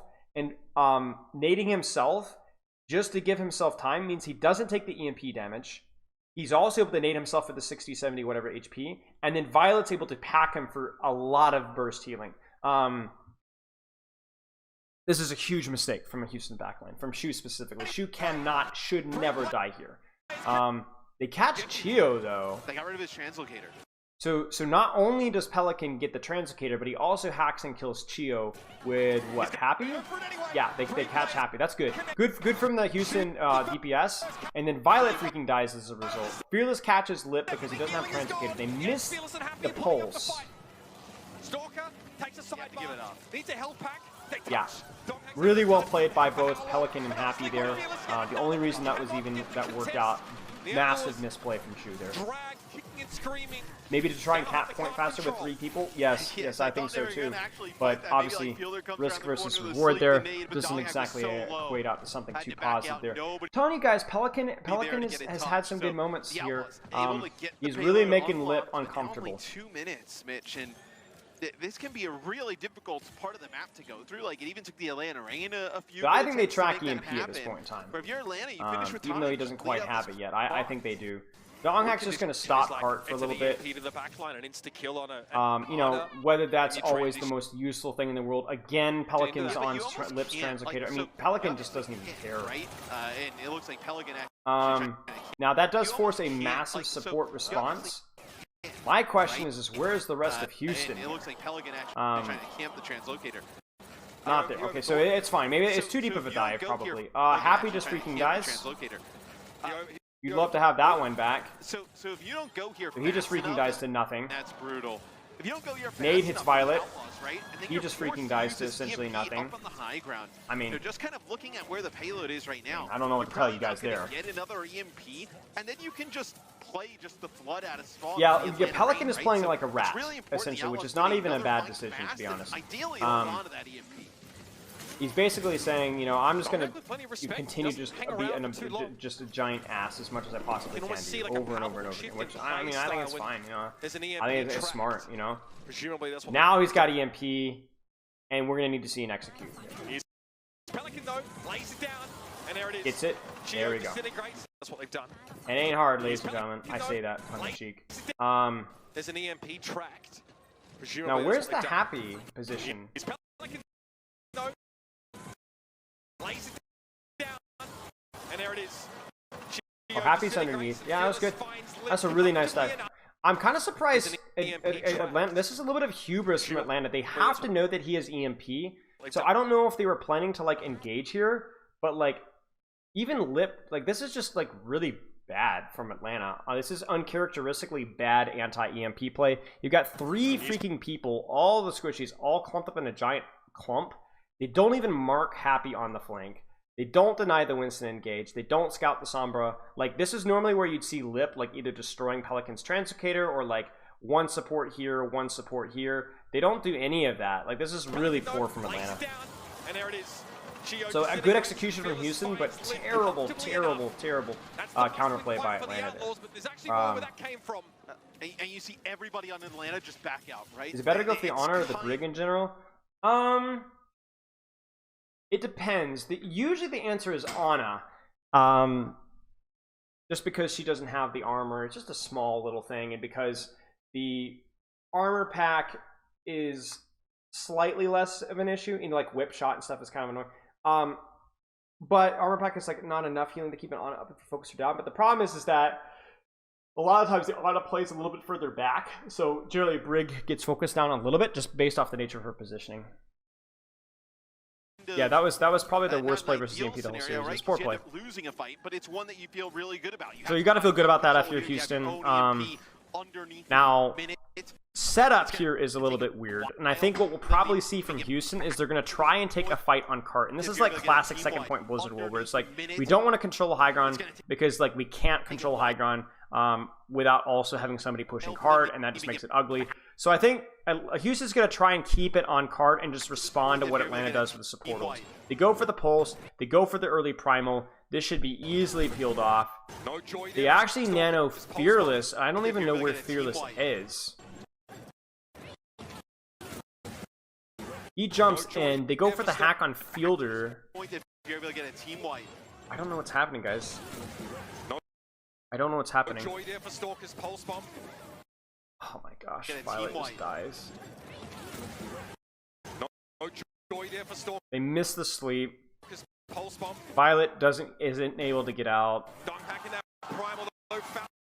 Fearless is basically zones backline, which is fine. Lip kills Pelican. How? Oh, he gets hacked and focused down. I mean, Atlanta's just better, guys. Like, I mean, Donghack goes in on the backline off of his Tracer's Pulse Bomb and just basically just kills backline just because, you know, why not? Fearless doesn't do a terrible job zoning backline, but again, it's another one of those really painful fights where we have Nano and Primal committed, and yet somehow Houston does jack all with it. So yeah, phenomenal peel from Atlanta, not phenomenal peel from Houston. Fearless comes up empty-handed. I mean, we're watching from Fielder's POV. I mean, like, Fearless. The guy's just falling asleep at the wheel. They don't even invest the rally there. They don't even feel the need to invest the rally. Streets were calling the Lip the best summer in the world. I mean, it's not even a hot take. There on and Brig in a closed area. I mean, they feel been the best for a long time. This is what I was talking about. They're going to run right into this Lip EMP. They're not even close to getting another one. 3 seconds left. I mean, this should be it. Lip the instigator surely. Pulse bomb. Juice. Not a great look. Early Happy was hoping rally. work there. Lip just gonna go to point and just. There's the nade that's gonna force him out. That's the zone. Here comes the EMP on Fearless. 3, 2. Oh, he jumps out. EMP anybody now. Yeah, they hit it happy. Yeah. Atlanta's just better. Backline from Atlanta played better. Fearless, Donghack made fewer mistakes than Fearless. Pelican did his best, but Lip did better, obviously. Yeah, that's it.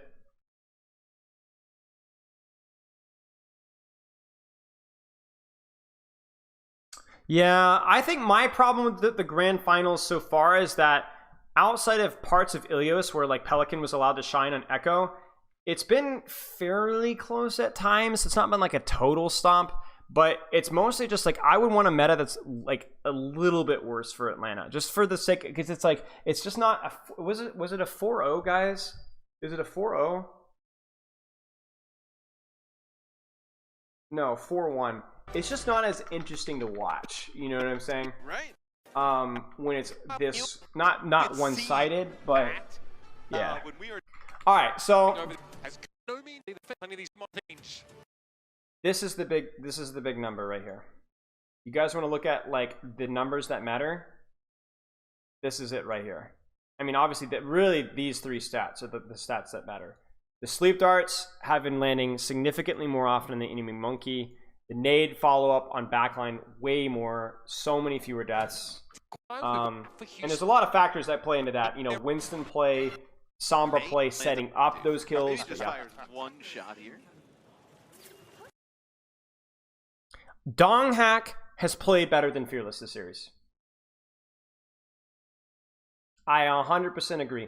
I do think that a lot of it you can blame on team play, but I do agree with you. From what we've been able to see, it's a little bit easier to judge tank play without a replay viewer. Support play, it's a lot harder. But we do see enough tank play and Winston play specifically to tell you that Donghack has played better than Fearless. He has.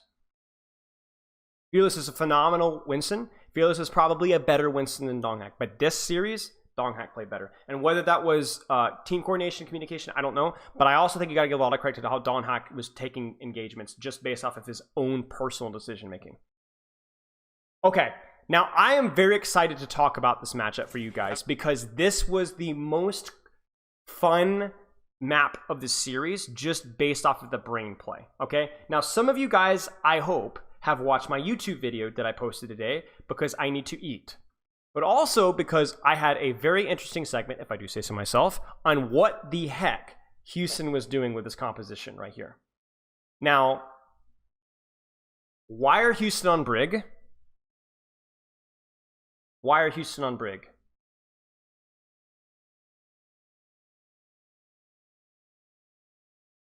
Give you that YouTube app premium ad. Listen, if you're not watching my video on repeat over and over and over again while you're sleeping at night, I don't know if we can talk.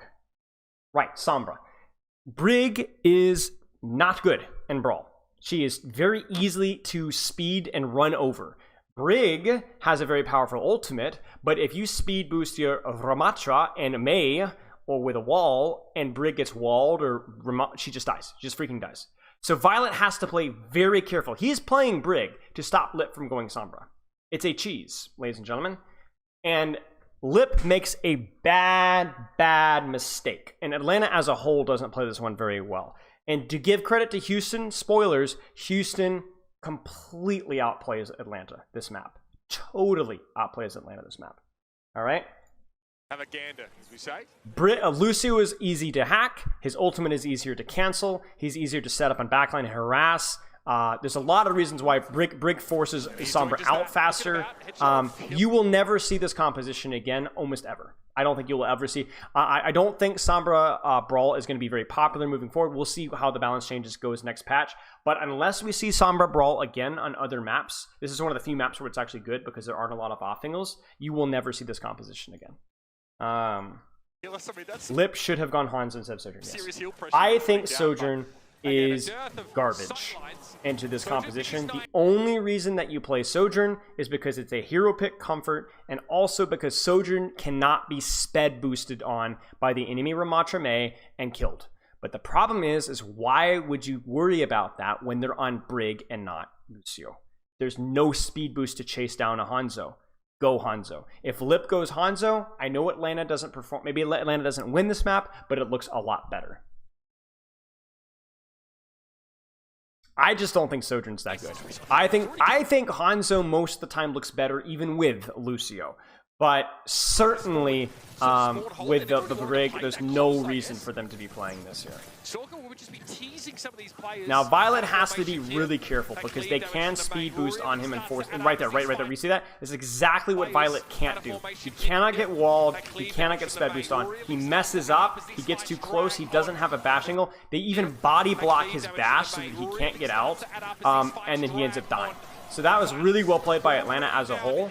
But the problem with the Sojourn is that not only is there no reason to play it when you're not going to get sped boost on, but also the more consistent verticality that Hanzo brings is more valuable in this map. Like, Lip should... I remember watching this when I was studying this for the video this morning. And Lip just gets no sightlines at all. He gets no sightlines. He does no damage. He has no flank, no angle, no sightline at all. Yes, comfort picks aren't that important, but meta is also important at this level of play too. Aggressively. Yeah, Atlanta had the Lucio in this setup, right? Check it. Which we've seen teams combine Hack on Ana, distraction, 3, 2, 1, wall, a little bit of pressure. They don't even necessarily need to force anything. You see that? They're not even necessarily like running forward, because if they run forward, Violet might just freaking die. So Violet has to like space it really carefully. So Violet's not doing a whole lot, but again, Lip isn't doing a whole lot either. So it kind of balances out, guys. The nade there hits on Fearless. Fearless perma block. But then they get too greedy, and then that's going to force a response from Nano. Good hack from Sombra on the off angle. That's going to force Stalker's ice block because Stalker doesn't get out in time. Stalker plays a little bit too aggressively, and the ice block, Stalker is dead. And bye. Oh, they tried to actually nano speed. Wait, did they try to nano Stalker? They did, but the nade is there. Disaster, disaster, disaster. And Lip has been done. Lip has been done, I say. Lip has done jack all, ladies and gentlemen. That is a huge pickup. I think what would have happened. Really nice little timing from Happy on the backline, by the way. The guy's been a total rat. Happy has done significantly more than Lip has done on Sombra in terms of distraction and overall pressure. But that is a huge pick-off, right? Getting rid of Stalker when he could have used that Blizzard, and also maybe it's really just. Now we're 2 minutes in. Says a lot about. Notice that Violet's spacing there was a lot better. Let that go, right? You can just respawn, come back to the fight, try again. The Rain cares so much about keeping the pace up here.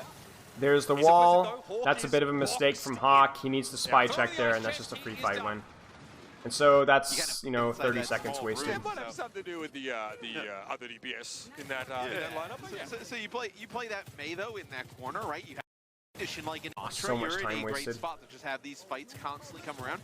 No more There's the beat engaged. condition like an Outlaws EMP can either. rally It's just gonna to be a- stand their ground, and rally is significantly better at beat if you don't one-shot the brig, because the rally lasts and lasts and lasts, and beat goes zzz, right? So as long as Violet doesn't die, she doesn't die. Here comes the EMP, and it's fat because it also cancels the blizzard. Not just the cast of the blizzard, guys. Remember, Happy is... Okay, I want you guys to pay attention to Happy. Happy is not reacting to the beat engage. Happy is not reacting to the Hawk ult because it doesn't cancel either of them unless they're in the cast, okay? Happy is responding to Stalker pressing Q. Yes, I'm an Overwatch coach.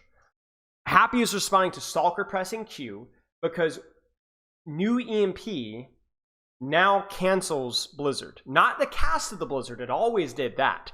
If the Blizzard has left the Mei's hand and has started to freeze the floor, it will cancel the freezing effect instantly. So not only will it do damage and disable abilities and maybe open up opportunities, but it completely negates an ultimate. Bam. That's it. Mei's dead. Now they do get onto Shu, which is a misplay from Shu. I want to know what happened with Shu's sleep dart, with nade, with the rally armor, whatever, but it doesn't matter. Enough of an advantage was accrued from that EMP, and they just come. Oh, what? This is really Q good Diva here suck, for the yeah. Houston Outlaws. 1 minute. Nano boost available for this next So fight. great EMP by Happy, Listen, perfectly just gonna timed. have Lip with this overclock is they're able to just And lock Lip up again, this choke. zero It's very sightlines, difficult for zero Hawk to space, try and push zero it. off Geo angle. actually goes over to the They bridge. go They brig, play with which that is speed, trying to ironically get the proper aggressive swap They here. play for a little bit more survivability. But it's probably too late at this point in time. They've not been able to punish Violet, so then they try to mirror brig to deal with the Sombra. Play wall here just to screen off. The rain. And they're probably just nano ram here. Bit of fearless in that moment. They were trying to actually Ooh, catch he's Hawk gotta be there. so Hawk had to careful. with a bio, and they actually tried to get that May wall to block him off, but didn't. There's the nano. Lip gets punished. He's going in now. Really, Lip should be popping the ultimate like now. They were trying to actually catch. I guess they're Hawk. trying to Hawk had with a bait bio, it. and they But actually tried Lip to goes get that forward May wall before to he has his shift. And then all this he's asking to do is get walled and then block rushed him on. off, So but the irony here is that didn't they're running the have Sojourn to avoid this kind of play, and yet that's exactly what he does to. Yet again, it's such a treacherous corner of the map, and the Outlaws are Fearless makes a bit of a mistake here because he turns his attention away from Hawk thinking that he's dead, but Hawk isn't actually dead. He gets nanoed, so I'm scared that Violet's gonna press W and die. But ooh, it's scary. Nope, they don't get it. Good discipline there. Nice wall to buy them some time. They stabilize. Fearless gets in there. They isolate Fielder? I don't even know what happened there. What happened here? It looked like Houston walled for time. No, they wall off Chio. Yeah. So then Fielder is sprinting forward to help Chio, but then ends up walking into Fearless. Lip pops ult, but it's too late, guys. It's too late. I'm surprised it's even gone as long as it is, or as long as it has. Yeah, Stalker is on the point there. There's the rally.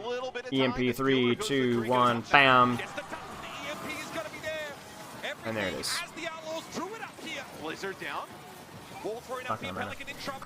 I mean, Houston outcomps them. They're on the wrong hero. They could have gone brig from the start, Atlanta.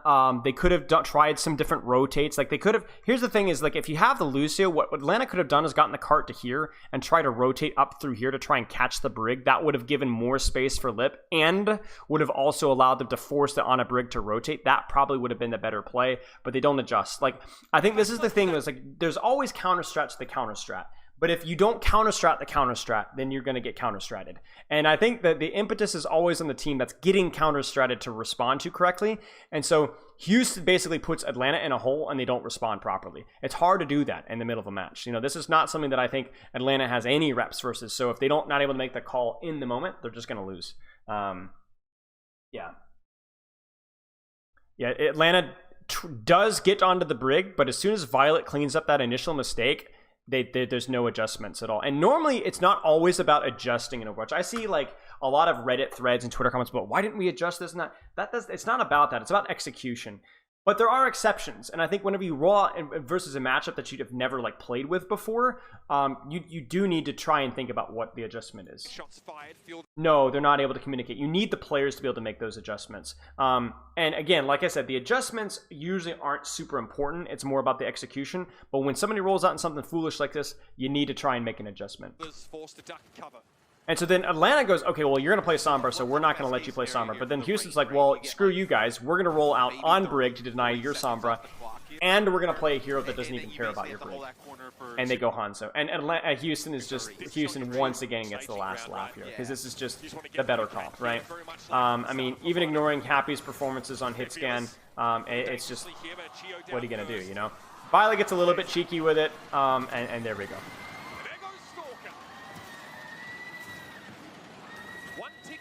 Even competitive Overwatch is hit or miss with their takes on this kind of stuff. You think anyone is coming close to Atlanta this year? I don't know, mate. I don't know. We talked about it. Comparing it to the Sojourn, Hanzo is. I would go as far to say that I think Lip should have swapped Hanzo here. I really do. I really do. Lose a little bit of ult charge, but it's okay because I just don't think this is very comfortable from Lip. I don't know how good Lip's Hanzo is. Surely it has to be good, right? Huge cooldown trade. It's kind of hard to see exactly what's happening with both Anas here, but, you know, Shu's the one hitting the sleep dart and the nade there. That's going to force an early Nemesis and create a lot of space. That forces an early ice block, and that's GG's. I don't even know why Lip dies. I don't know if he just, like, egos or what, but Lip just dies, and I don't know what happened. I have no idea how Lip dies here. Off screen, but the Ana. Oh, look at this, guys. Look at Fearless blocks nade here. Watch it. Check it. Right there. Bam. Blocks nade. That's crazy. Then Happy hits a shot that forces Stalker to use Ice Block, Hanzo, and then that just means instant Blizzard from Pelican. Game's over.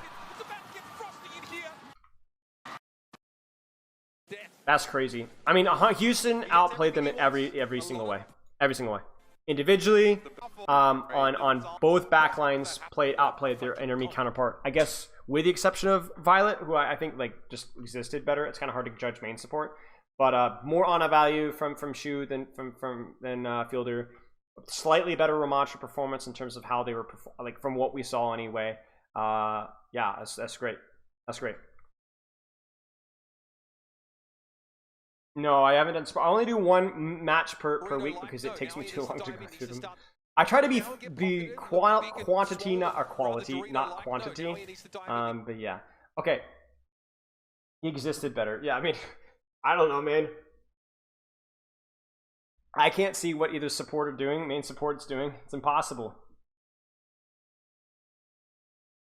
All right, let's check this out, ladies and gentlemen. On a brig dive. Probably a little bit less frontline focusing here because the map is pretty long range, but it's not like hyper long range. There, you will see probably more backline trades here. The other thing about Blizzard World as well is like the pathing for your flankers is a little bit predictable on really all 3 points. So I'll be curious to see what happens here. Looks like maybe just checking a little bit there. Fielder's just basically like he could tell he's looking for Sombra. There's the hack on Fearless. And by the way, Lip and Pelican differential already. Look at how Lip is playing with like Brig Pocket. Off angle Sombra 76. Meanwhile, Pelican's setting up for backline. For the stream, Spilo. Barry, thanks for the sub, mate. Breakdowns have helped me immensely. You say that, but you're still gonna trash talk me in the Seda lobby 1v1. How am I supposed to take your word for it when you're always talking trash, mate? I don't know. I don't know. That's super. I'll take your money gladly, but I don't know. But yeah, this to me is like, this is exactly like what we saw on Ilios Ruins, where you got one Sombra off angling, basically just SMGing the enemy front line, and the other Sombra setting up for backline. And to be honest with you guys, I do think what Lip is doing is probably better, given how far away the backlines are at this point in time. Like, we are going to see backline trades at some point, very soon, but not right now. And so Pelican going all the way into spawn, I guess he's hunting for Lip Translocator here. But it's just, you know, it's just like, Is that better? I don't really know. Now, it's interesting to note that there is a bit of a mistiming here. Lip gets forced out as Donghack goes in, so Donghack needs to be really careful. At the same time, Pelican is going for backline. He's got the hack on Fielder. Now, we do hit the nade on Shu, but I don't think this is going to really matter here. I say that as he almost dies. Stalker needs to be really careful. Ooh, yeah, this is really good. Actually, I think Lip, a rare missed timing from Atlanta there. Rare missed timing. So Lip is out. Fielder's hacked. The nade from Shu from downtown hits. Huge anti-nade. Fearless doesn't have bubble yet, but he goes for it anyway because the guy's 1 HP. And they get the space. They win the cooldown trade. Now, I don't know why Shu dies. Oh my gosh. His mid-fight combos from Lip and Stalker are insane. But really not too bad from Houston there. How does Violet die? Violet, sir. And this is where we just come down to like better timing, better mechanics from Atlanta. Both teams are kind of on equal footing here, but Violet dies faster, Chio wastes more time, and that means that Donghack is able to preserve his HP a little bit better, and so miraculously Atlanta pulls this one out. Lip and Stalker together are so good. Yep. 100%. 100%. It's card champs weekend. We can make a card reference. All right, Pelican controls this neutral pack for a time. Scouting hack for backline. Gonna call backline rotates. Hey. Ow! Stop biting me. Yes, you are. Stop lying. Pulse goes a little wide. It's not the best timed either, and so that's a bit of a misplay from Atlanta. So then Atlanta's gonna kind of just chill now and mark. They can't really dive backline anymore. Lip's not positioned for it. Stalker doesn't have recall. Fielder's in literally Narnia over here. So, you know, Happy just freaking dies. Is that a manual hack or a misplay? No, he just dies. I don't know what happens here. This happens more often with Houston than it does with Atlanta. Are those kind of hacks for ult tracking? No, I think it's more for scouting. Where, you know, Happy is healthy, but he just dies. He just dies. You know, it feels... The same thing has happened with Fearless a lot. We've seen it happen with Pelican a few times, with Violet a few times, where people just die. It wasn't hacked, wasn't naded, wasn't slept. He just died. And a huge nade from Fielder, right? Donghack is able to avoid the LOS while he's naded. It's just a mechanical mistake. Ooh, nice play from Shu. There was a nice sleep onto Stalker, but oh, Violet.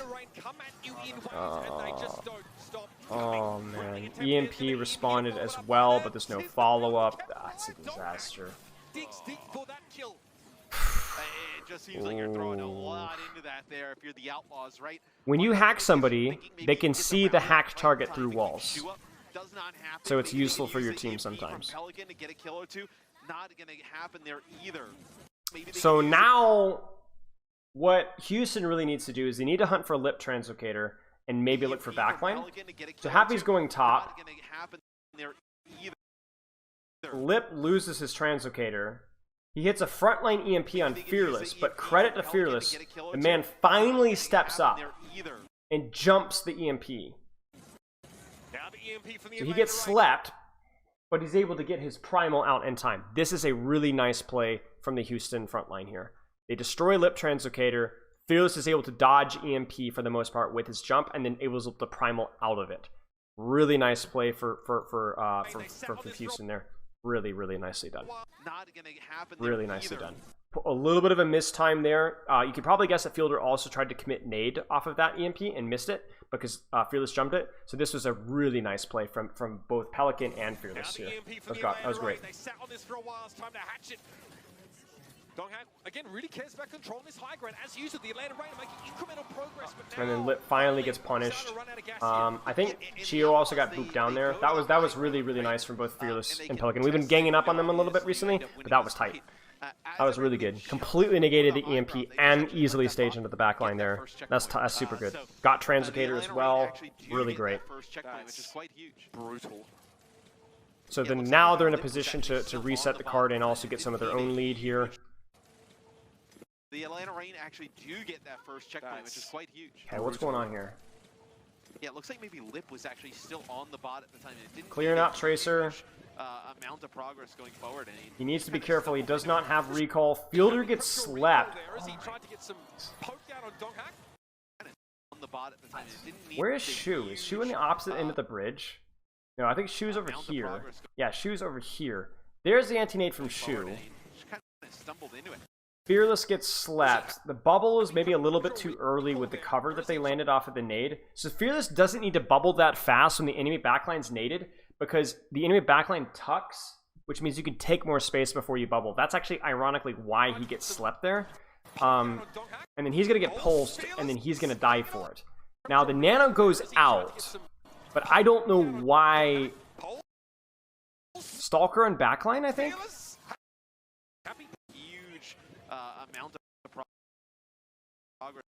Violet's looking for Peel. Kind of stumbled into it.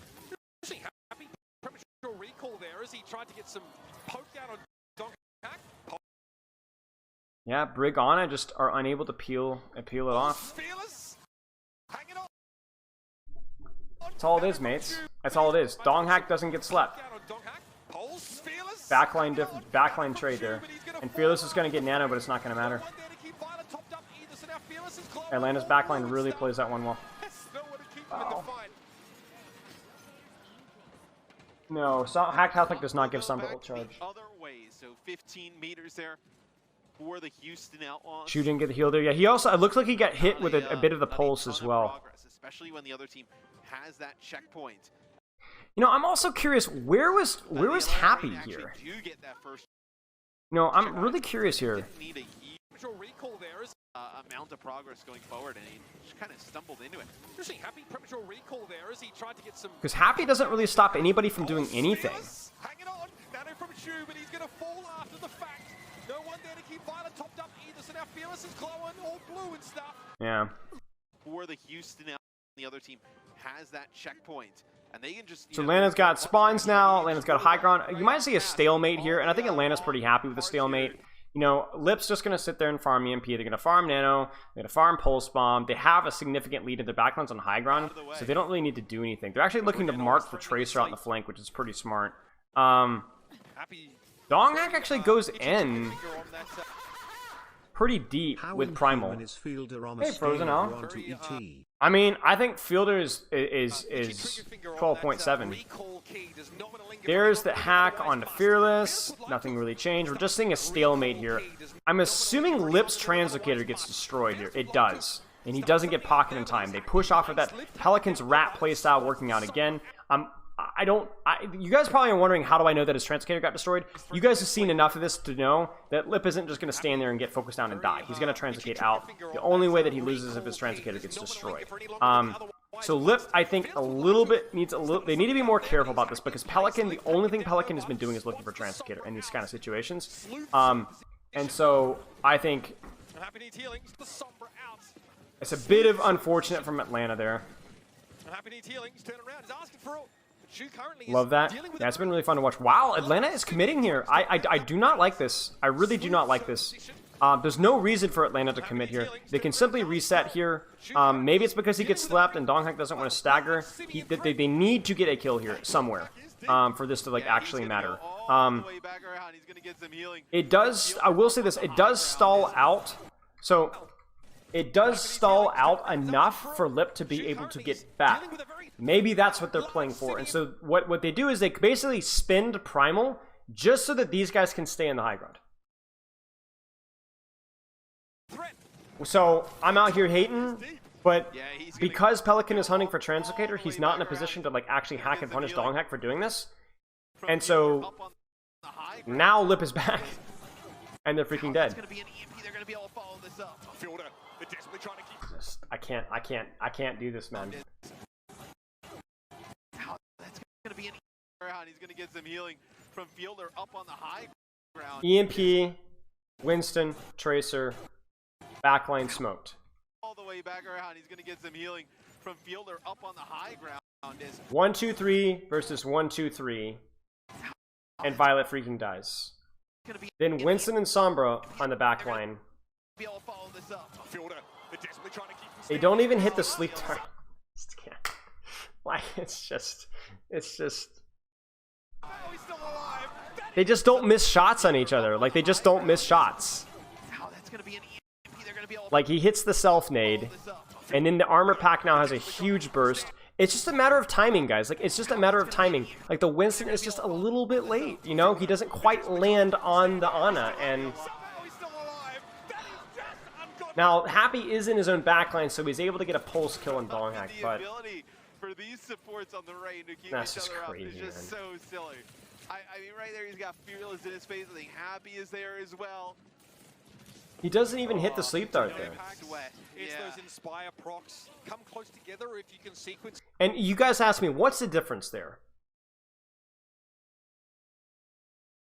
Hitting your heal shots, getting your Inspire, preventing that Winston from actually landing on top of the target. That's the other thing. Like, if you look at the difference between these EMP follow-ups here, I want you guys to watch really carefully.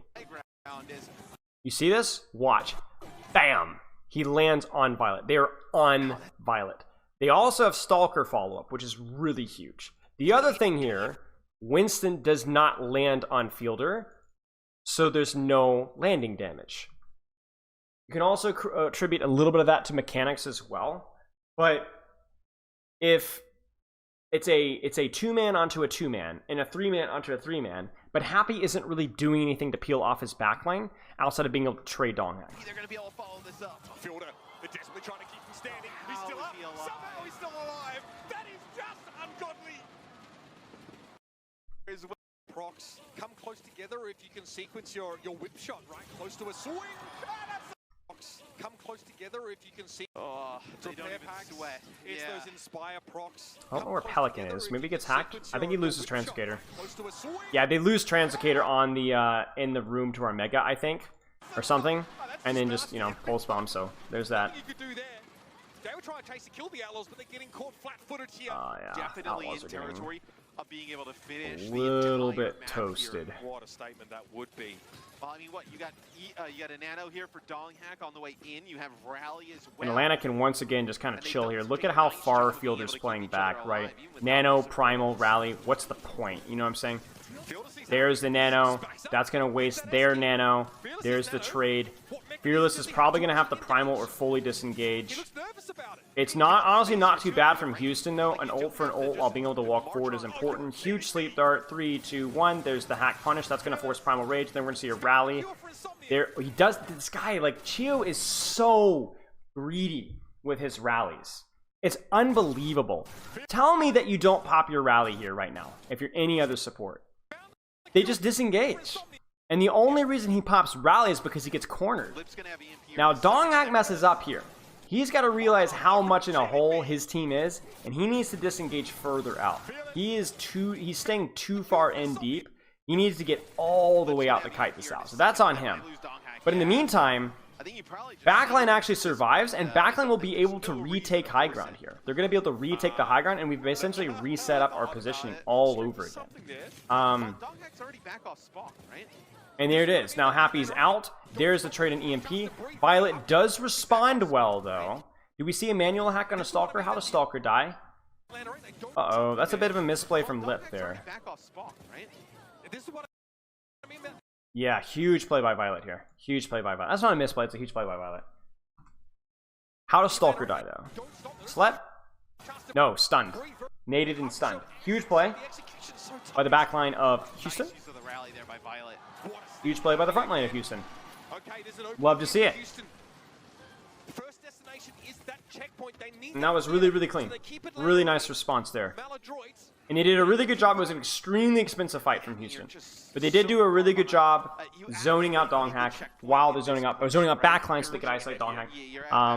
Yeah, okay. If a Brig is good enough, can they wreck to rally with EMP every time? Yes. The only problem is that if there's a nade follow-up, it's a little bit of a risk. But yes, you can. Now, is Lip going to find Pelican's Translocator? No, he's not. He's frontline SMGing. He's going to get forced out, and he dies. Wait, how does he die? Pelican is looking for his Translocator again. Pelican is a rat. I would not be surprised if they go and shake hands at the end, and Lip just sucker punches him right in the stomach. Because if you don't, Look at this guy. This guy almost has EMP, and he's setting up. He's looking for his Translocator. So far back into your territory. Oh my gosh. Oh my gosh. So Lip dies again. Stalker goes for the pulse, misses the pulse. Ah! Karma! Karma, ladies and gentlemen!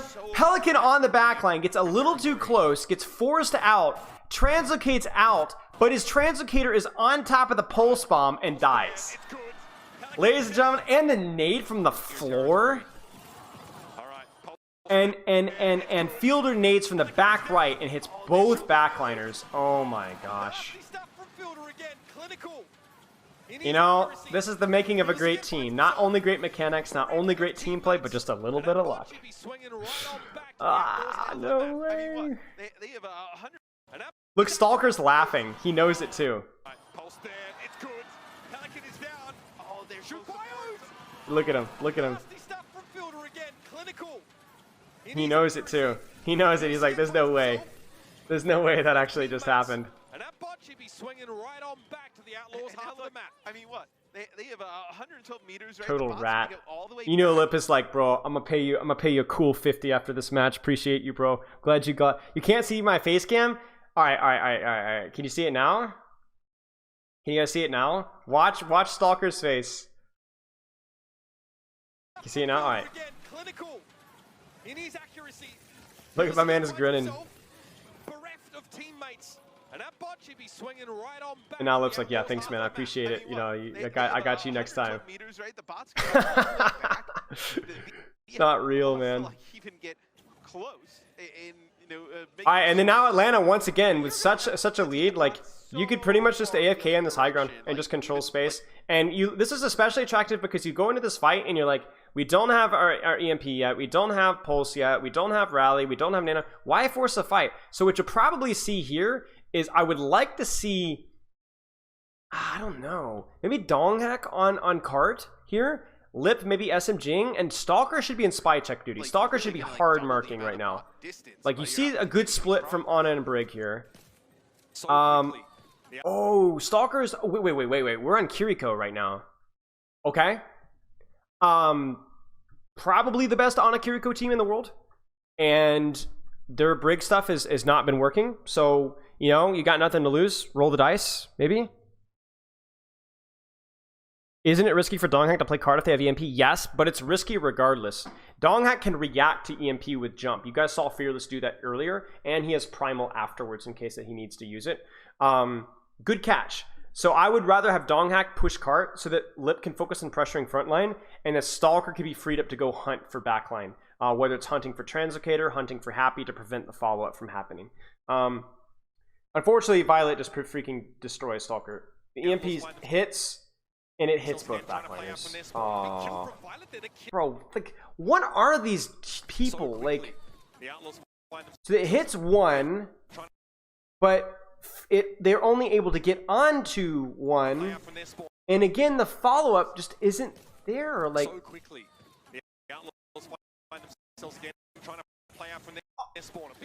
oh, he hits the whip shot, guys. It was a Kiriko swap. The Kiriko swap is fine. It's not like optimal meta, but at this point in time, like, you're not winning them here. You need to mix something up, and these guys are the best Ana Kiriko duo in the league, I think. But Chio hits the whip shot. Look. You can't even see it right there. And so he doesn't die. There's no bubble. There's no landing damage. There's no zappity zaps. Violet even TP's in, but he's going to have to Suzu because he was expecting Winston bubble. Happy is also very late. I don't know where Happy was, because Tracer's not even on him right now. Yeah, Happy is super late. Poor timing from Houston, and they just, oh gosh. And now Violet should probably die, honestly. They're trying. Wait, no way he hits that sleep. No, he doesn't. Okay, but again, wait, is that a whip shot here? Look at that, he boops him off. Oh my gosh. different Dude, feeling. this guy's disgusting. Chio has to be the best brig in the league. Like, this guy doesn't miss. Like, oh my gosh. Doesn't get feeling. Every So that one's gonna time. be a Oh nano no. Yeah, so you maybe play that. Oh! It's gonna be a nano primal to find something a little So the bit nano primal is definitely a mistake. The nano should not have been used here by Fielder. I don't know if this is just like a panic, like this fight's going crazy, but this should not have happened. Let the primal run its course, to find something a little bit different feeling. rotate with your brig, and then nano your brig if you need to. Or if you lose this fight because they pulse and nano and primal and EMP, then fine, you go nano. So the nano is really quite bad, and a huge pulse from Happy. He does it again, Matt. Yeah, thank you, Clairvoyant. Come on. Rico, obviously a little bit Wait. Yo, Clairvoyant. the Who ability was to streaming it collect again? these You biotic was it grenades that are Chio coming on in, POV? right? Was it Chio streaming it on Getting hit by them, being Twitch? able to use that cleanse. Yo, how long was he streaming it? How long was he streaming it?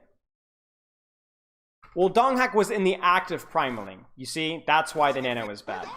You have ability to How long being did he able to stream use it? that cleanse grenades that are coming on in, right? You're constantly getting hit by them, being able to use that cleanse.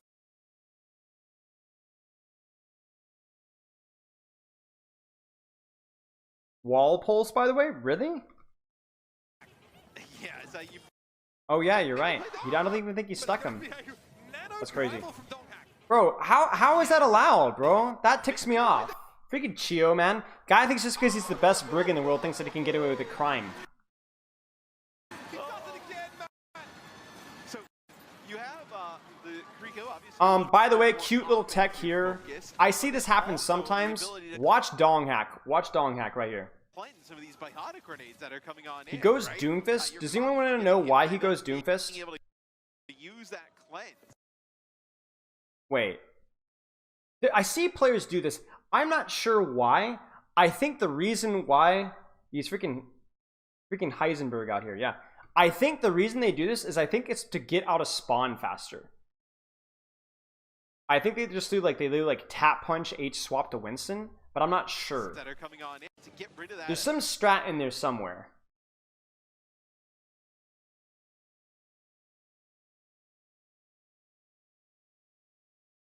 Yeah, jeez, Clairvoyant. You see, I'm not taking one for the team. I already made a huge risk going over Washington Justice's thing, so. Streamers in Korea can't publish their VODs to Twitch? Wait, really?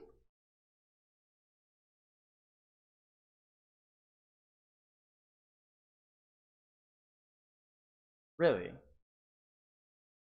Happy 1984, refuses man. To that effect and maybe Why? finish off of that. Happy Why? refuses to lose. Highest amount of final blows in the lobby right now, 8-1. He refuses to lose. Highest amount of Nano and Winston. We'll probably just see a rally response from Chio. Adding 2 to his tally with that pure Wait, what is going on, ladies and gentlemen? final blows in the So Violet's on cart, dueling somebody.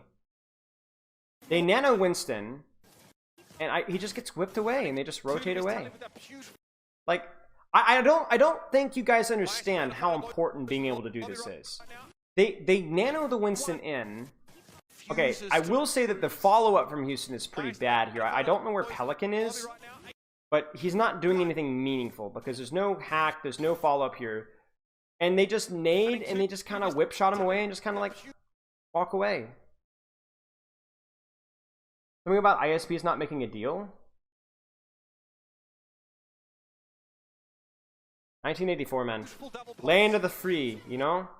I'm glad I live in America where we die young, but at least we have our Twitch VODs. So, you know, nade there doesn't hit on Fearless, so that's a little bit unfortunate, but they just walk away from the nano. And then Chio can rally much later. So now there's the oh, they don't get the hack in time.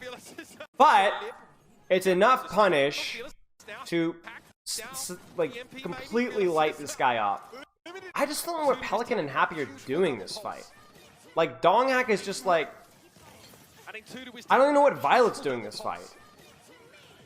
Here's a rally here for Geo Lip. Like, they are completely invisible. Now hacked down. The MP Like, maybe. Fearless is completely invisible. limited in options. Maybe Stalker's zoning them, He knows he can't push for but this. Atlanta remained, like, falling asleep at the wheel. Nano and Primal used for Rally, and not just used for Rally, but they used Rally, and not only do they counter the Nano Primal, they're actually pushing after the Nano Primal. Maybe Fearless is, Yeah, I don't even know. He knows he can't push for And then this. now, so Houston's just, like, used the kitchen sink here. And then there is the nade. The nade doesn't hit. They go in deep with Pulse. He's got rally armor, so he can go more aggressively, but they don't get it. They Kiriko You'll get topped up here, but it's slow from Violet. and they EMP Fearless, who once again dies. Keeps wary of Lip with Fearless the is EMP, getting still connects. absolutely smoked. Doghack just sits back, gonna wait this Kitsune rush They out. Kitsune Rush. They're able to once again kite it out. It's like watching Dallas Fuel last season. It's like deja vu all over again, you know? He's dead. Where it's just like, it feels like the support line, this team just effortlessly kites ultimates every time. Desperately Violet tries to return and keep him alive, but he's not quick enough. So many of Houston's ultimates have done absolutely jack all. So many of Houston's ultimates. I mean, this is a perfect one right here. Again, like this fight is pretty much lost for Atlanta at this point in time, and it does hit Tracer, but they're going for backline. Tracer's like a casualty. Tracer is lucky that Violet actually hits the headshot. Look at the timing of this EMP. Pelican goes EMP, EMP, EMP, EMP, EMP. He EMPs. Winston's not even there yet. Winston lands now. Happy's not even there yet. And so we could sit here and be like, oh, what phenomenal peel from Atlanta Reign to extend that out longer than they should. But like that, even though they win that fight, that's like a perfect example of what's wrong with Houston Outlaws. They just don't have they're just not clean with it. It's just not clean with it. The coordination, the timing, especially in mid-fight, just is not there. Atlanta not only coordinates fights well early, but they coordinate fights and engages well mid-fight too. Regardless of the amount of time, they get it. I think it could be both. Like Pelican pulls a trigger in that EMP, but Happy isn't there. And I don't even think Fearless had jumped yet. Another unlikely comeback against the 43 seconds left for the Outlaws to make. So Atlanta have like this massive ult bank going into this fight. Even with Lip getting slept there, you know? And really all Atlanta need to do is just sit and play patty cake on choke, you know? Don't do anything really. Beam me up, Scotty. Dropping back down now. Happy forced away. He's hacked briefly, so he has just chill. You have an advantage. You don't need to take a fight. You don't need to try and clear their high ground. You just sit here and shoot. You could even nade cart, honestly. Violet mending wounds. Rotation away. It's a good rotation from Shu. There's the nano. They go for the backline. They're peeling off the Tracer. They're just hard marking. Just hard marking. You know, I dare you guys to walk through this choke. Here comes the EMP. It's probably going to hit. Is it going to hit? Oh, it's going to hit everybody. It's over. There's the Suju GG. That's it. And a primal. That's it. Houston desperately tries to force some sort of an advantage. But by the way, once again, Nano Winston. But look at the Nano Winston. Whip shot early. No follow-up whatsoever. I mean, this is just terrible. Like, look at the on a break. They're falling asleep. This is Nano Winston. It's over. There's another whip shot, another Inspire procced. Nano, Kiriko, Kitsune completely wasted. I think they might have even hacked. What? Why does Violet TP here? Oh, Shu gets prime. I don't. Oh, Shu rotates. That's a bit of a troll from Shu. Shu should not have been there. That's a bad rotate from Shu. They needed to be patient there and just wait it out. And that baits Violet to go forward. And that's it. Backline's better. Backline's better. Lip is better. The coordination of the timing of it is better. Fearless played okay-ish this map. Better. Wow.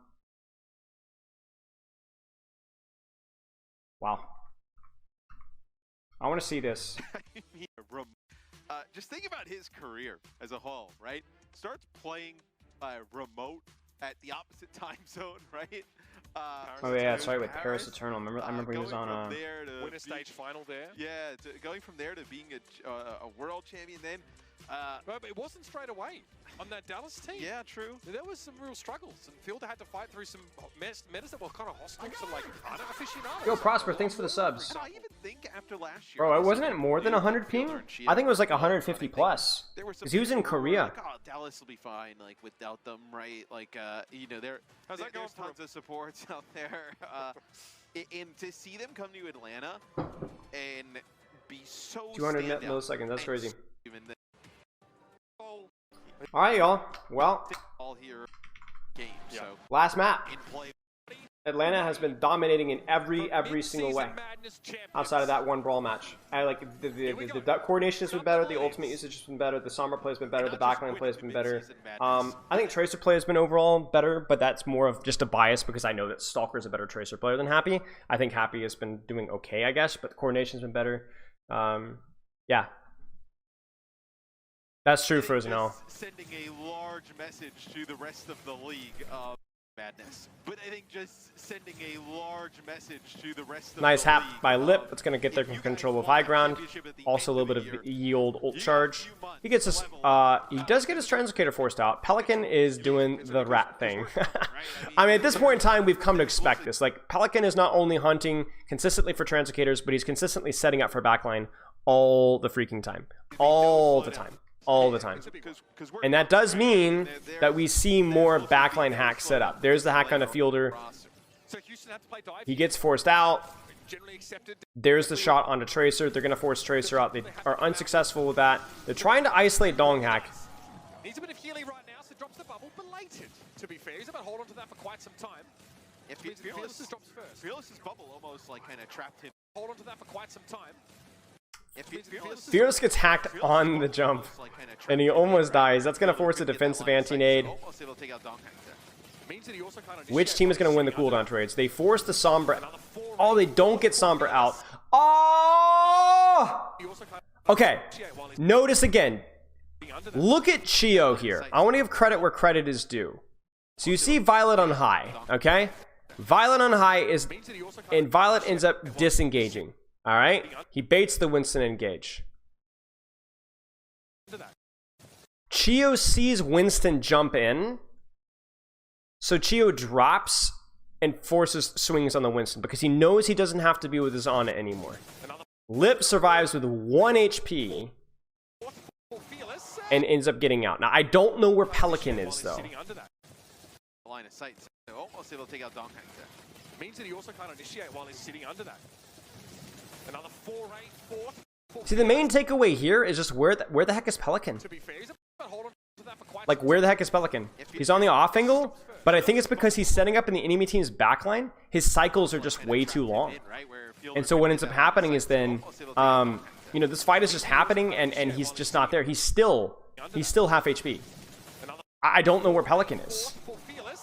I don't even think it's a bad engage from Fearless. I'm not going to lie with y'all. I mean, maybe the nade from Shu was late. Like, maybe there... But, like, there's no help from Happy. The healing... Does he even get healed?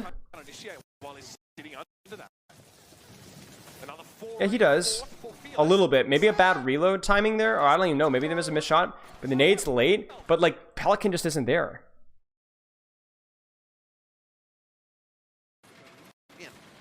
Lip is just standing frontline in Sombra 76ing, and Pelican keeps setting up for backline and keeps doing nothing. And this is the weakness of this. Like, I promise you guys that Lip's Translocator is destroyed right now.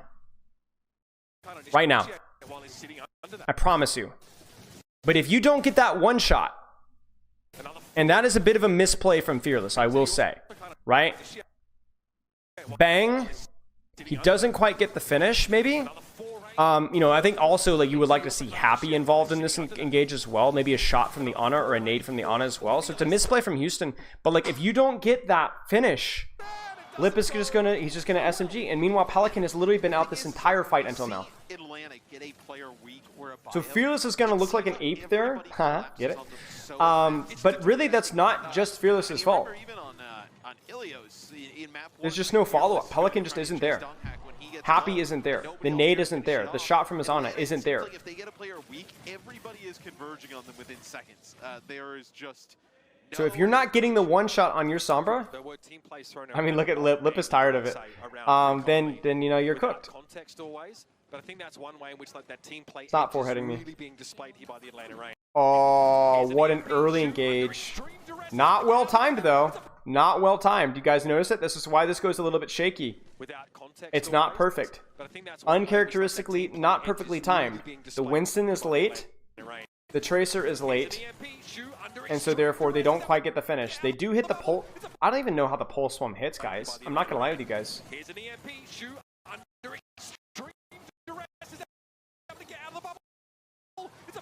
Does anyone know what happens? It looks like it sticks on Donghack's bubble. Obviously that's not the case, but...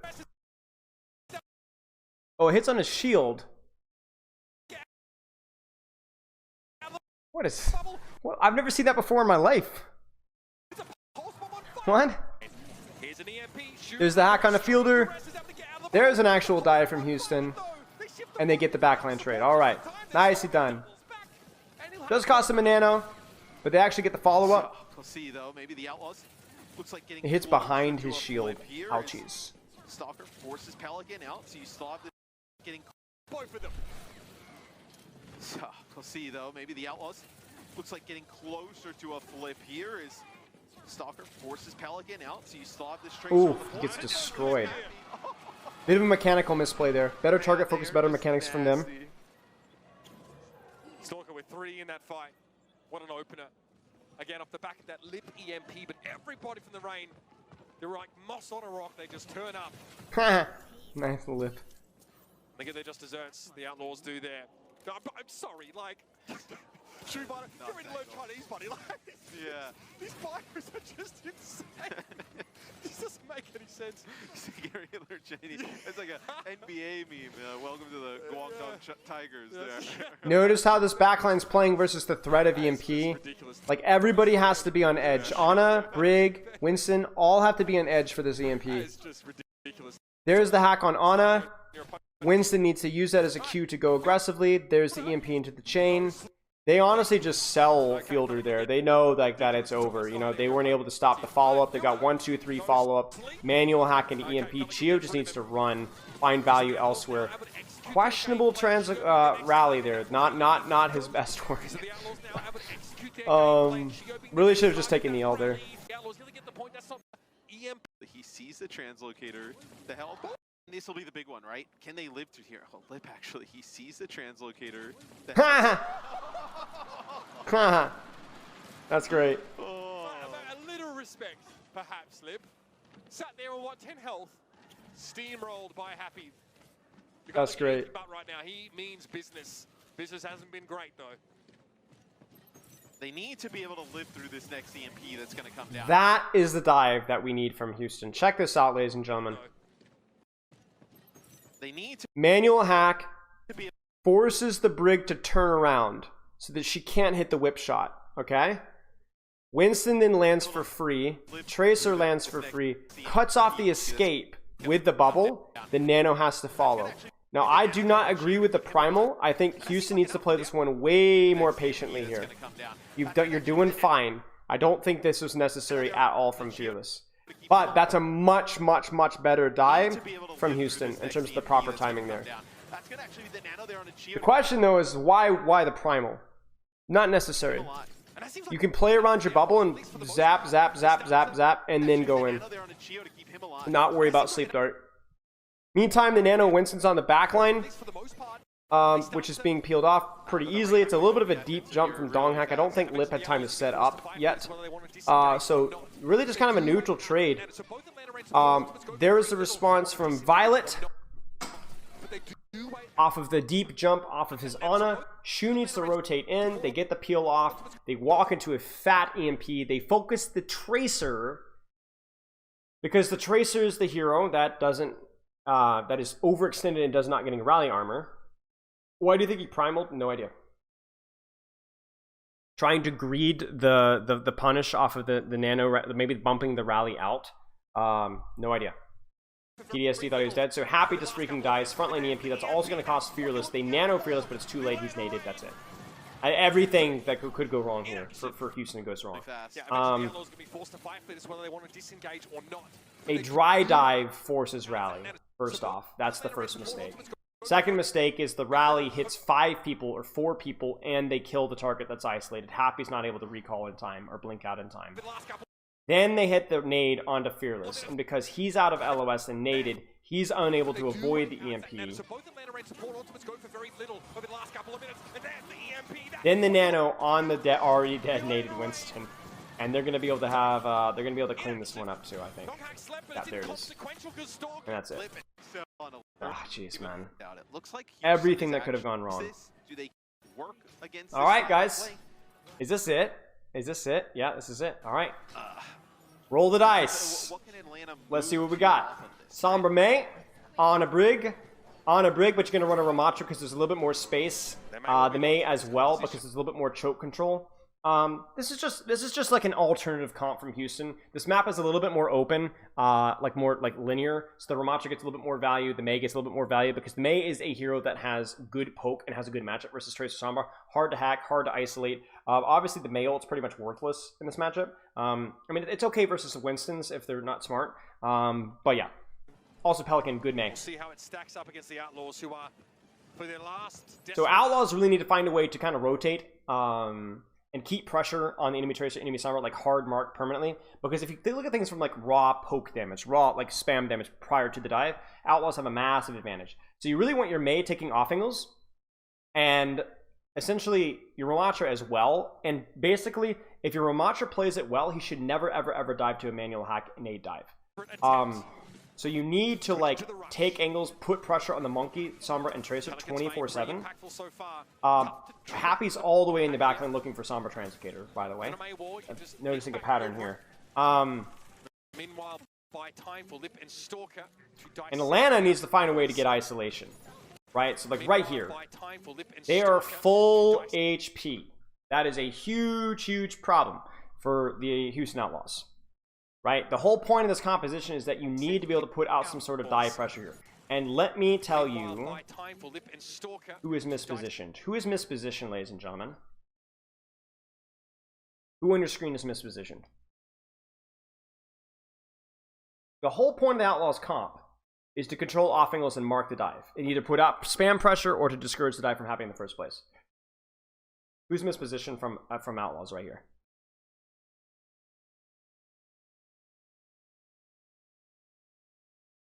Actually, you could argue for at least 2 people, maybe even 3 people being mispositioned.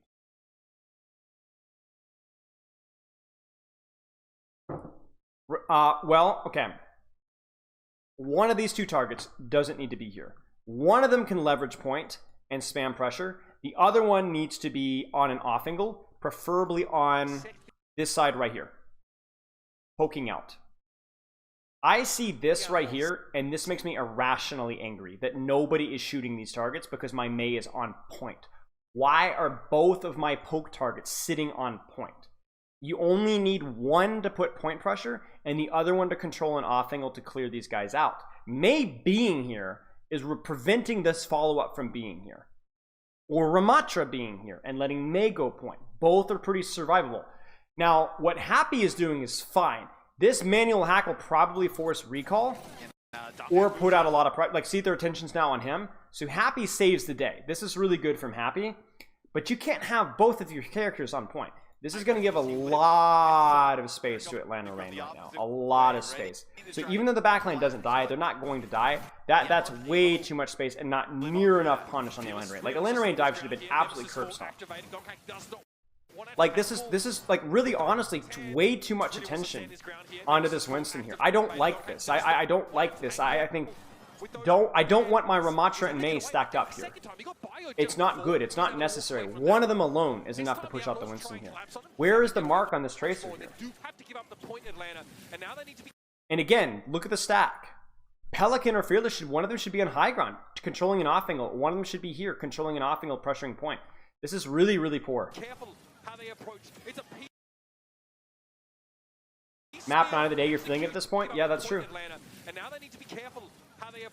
So Pelican just dies. I don't know what happened there. I don't know if he didn't have ice block or the backline was being zoned because he. But this is why you don't have the Ramatra May stacked. Like, You're here, like, the advantage of Mei is her gun, and the fact that her mouse 2 at range, and the fact that she's hard to isolate. She got hacked. Okay. And then she used the ice block to cancel the hack, and then lost her ice block and didn't get healed because her backline was under threat. So a bit of a mechanical error, decision-making error from Pelican, but man, this is not well executed. Happy dies. I don't know how Happy dies. Maybe he loses Translocator to Stalker Scouting. I'm not sure. That's it. Finish him off and things fall apart. So you have to control space. You have to control off angles with Mei. The whole point is you don't stack together and push people. You don't have speed. Can guarantee they're going to walk right into his range. Need a feather touch the range to deal with this rather quickly. Range. Just a mistake. Oh, we lost Translocator. Nice shot by Happy. I mean, these guys are rats. This entire playstyle is like, let's hunt Happy, Lips Translocator. Nano Winston going hard. And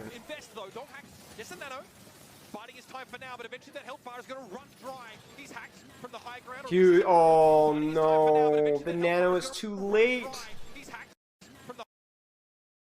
They tried a Nano Violet when he gets Pulse Bomb and it failed. No, they Nano Fearless instead. I don't like that decision. Maybe that was a fat finger. Maybe it was a, I don't know. Because the Nano, they're just going to rally in response and you're not going to get anything. There's the EMP. There's a counter EMP. The EMP from Houston doesn't work because Brig is already dead and Atlanta Rain is in the middle of a rally. The nade does hit Shio, so that's a good try from Shu, but then the counter EMP and then that's just cooked. The Blizzard hits nobody. Yeah, it's over, guys. I would say hunting the Translocator is fine in certain circumstances, but like, it's fine. It's fine. You just have to play around it. Like, if you're hunting Translocator, you know that your teeth on your dive is a lot less. It's a playstyle, right? And it just doesn't feel like Houston has done it as well. What's the biggest tip when hunting Translocators? Know where they're gonna be. I don't know what to tell you here. Okay, you have to try and predict where they're going to be, and I think knowing when to hunt them. For example, when the enemy Sombra is likely in your backline. Like when the Sombra's in your backline, that's a good time for you to be able to punish it for not having Translocator. Moira Lucio rush. Everybody group up. Let's just run it down. Surely that will work, ladies and gentlemen. No, it won't. Okay. Primal hack. Primal on Lucio. Easy isolation. Atlanta just has to kite it out. They do kite it out just barely. The Ramatra is enough to catch Fielder. But all Atlanta really has to do is just survive. And they do. And then the backline's basically getting picked apart by the Sombra Winston. And this is it, guys. This is it. That's it. That's it. That's it. That's it. That's it. That's it. Wait. We'll play it out. I'll be a nice guy. We'll play it out. Questionable. Has he not seen Karku's video about forcing the fade first? This guy's crazy on Tracer. Oh my gosh.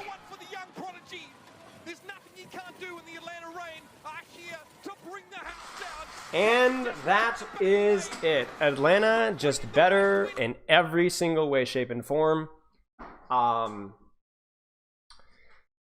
You know, if you're Houston, you know, obviously it's been a tough day. 9 maps in, of course, you're feeling it. I think Houston definitely had flashes of good play. I think the backline, front line, I mean, everything Atlanta was better. You can't really point any one thing for Houston's struggles here.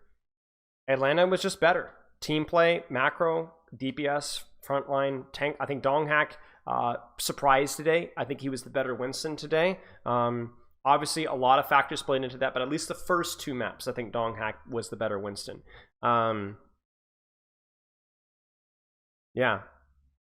It was just, Atlanta was just better. Donghack played well. You know, I think he did play well. I think Donghack found, a lot of times, was able to avoid death. And I think that's a big deal. All right, questions, guys. Questions. Let's take a moment for some questions. Enjoyable series. The level of coordination between Atlanta and the other teams was just unbelievable. Unbelievable.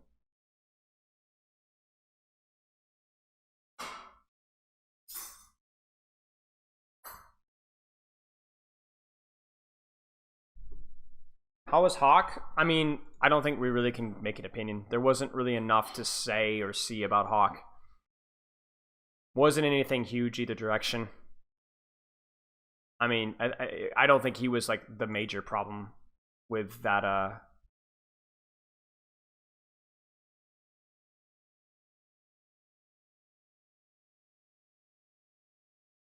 There's a lot of other issues. Is Stalker the best tracer right now? I mean, I think he's definitely got an argument for it, yeah. Definitely top 2 or 3, and probably better argument than anybody else for top 1. I mean, buying the best players, but from what we know about Atlanta didn't even have the biggest budget. I think Gator just did a better job building the roster than other teams. You know? And I think they also have the benefit of like a lot of really experienced players, so that like a lot of this new blood, you got people like Lip and Hawk mentoring these guys, you know? Fielder, Chio. Well, I guess Chio's not exactly a veteran, but you know. Do you think it would have been worth it for Houston to try the Anakiri background a bit more? They weren't going to win the mirror, so I feel like it would have like. I mean, I think it's like they've done okay in the mirror in the past. So I think it's like, I think Houston is good enough in the mirror to roll the dice and see if they could perform it on a brig. And then if it's not working, then yeah, you might have to try something else. But also, it's like, I don't think Anakiriko would have solved anything there exactly. No, I don't think Pelican Sombra switch was. I don't think Pelican Sombra was bad. It just wasn't Lip level. I don't think Happy being on Sombra would have been significantly better, at least from an outsider's take. Any ideas for the summer split compositions? No idea. Honestly, no idea. I don't think you're guys going to see as much Cassidy as you're going to see in ranked, but I could be wrong. What are the best ways to land consistently against good supports as Winston? I mean, a lot of it is staging. Like, you have to be unpredictable with your staging and hard to track. If you're coming in from a million miles away, like flying through the air, you're very easy to whip. And I think Donghak was doing a really good job about being hard to... Donghak was being a good job, like, being harder to predict and harder to track.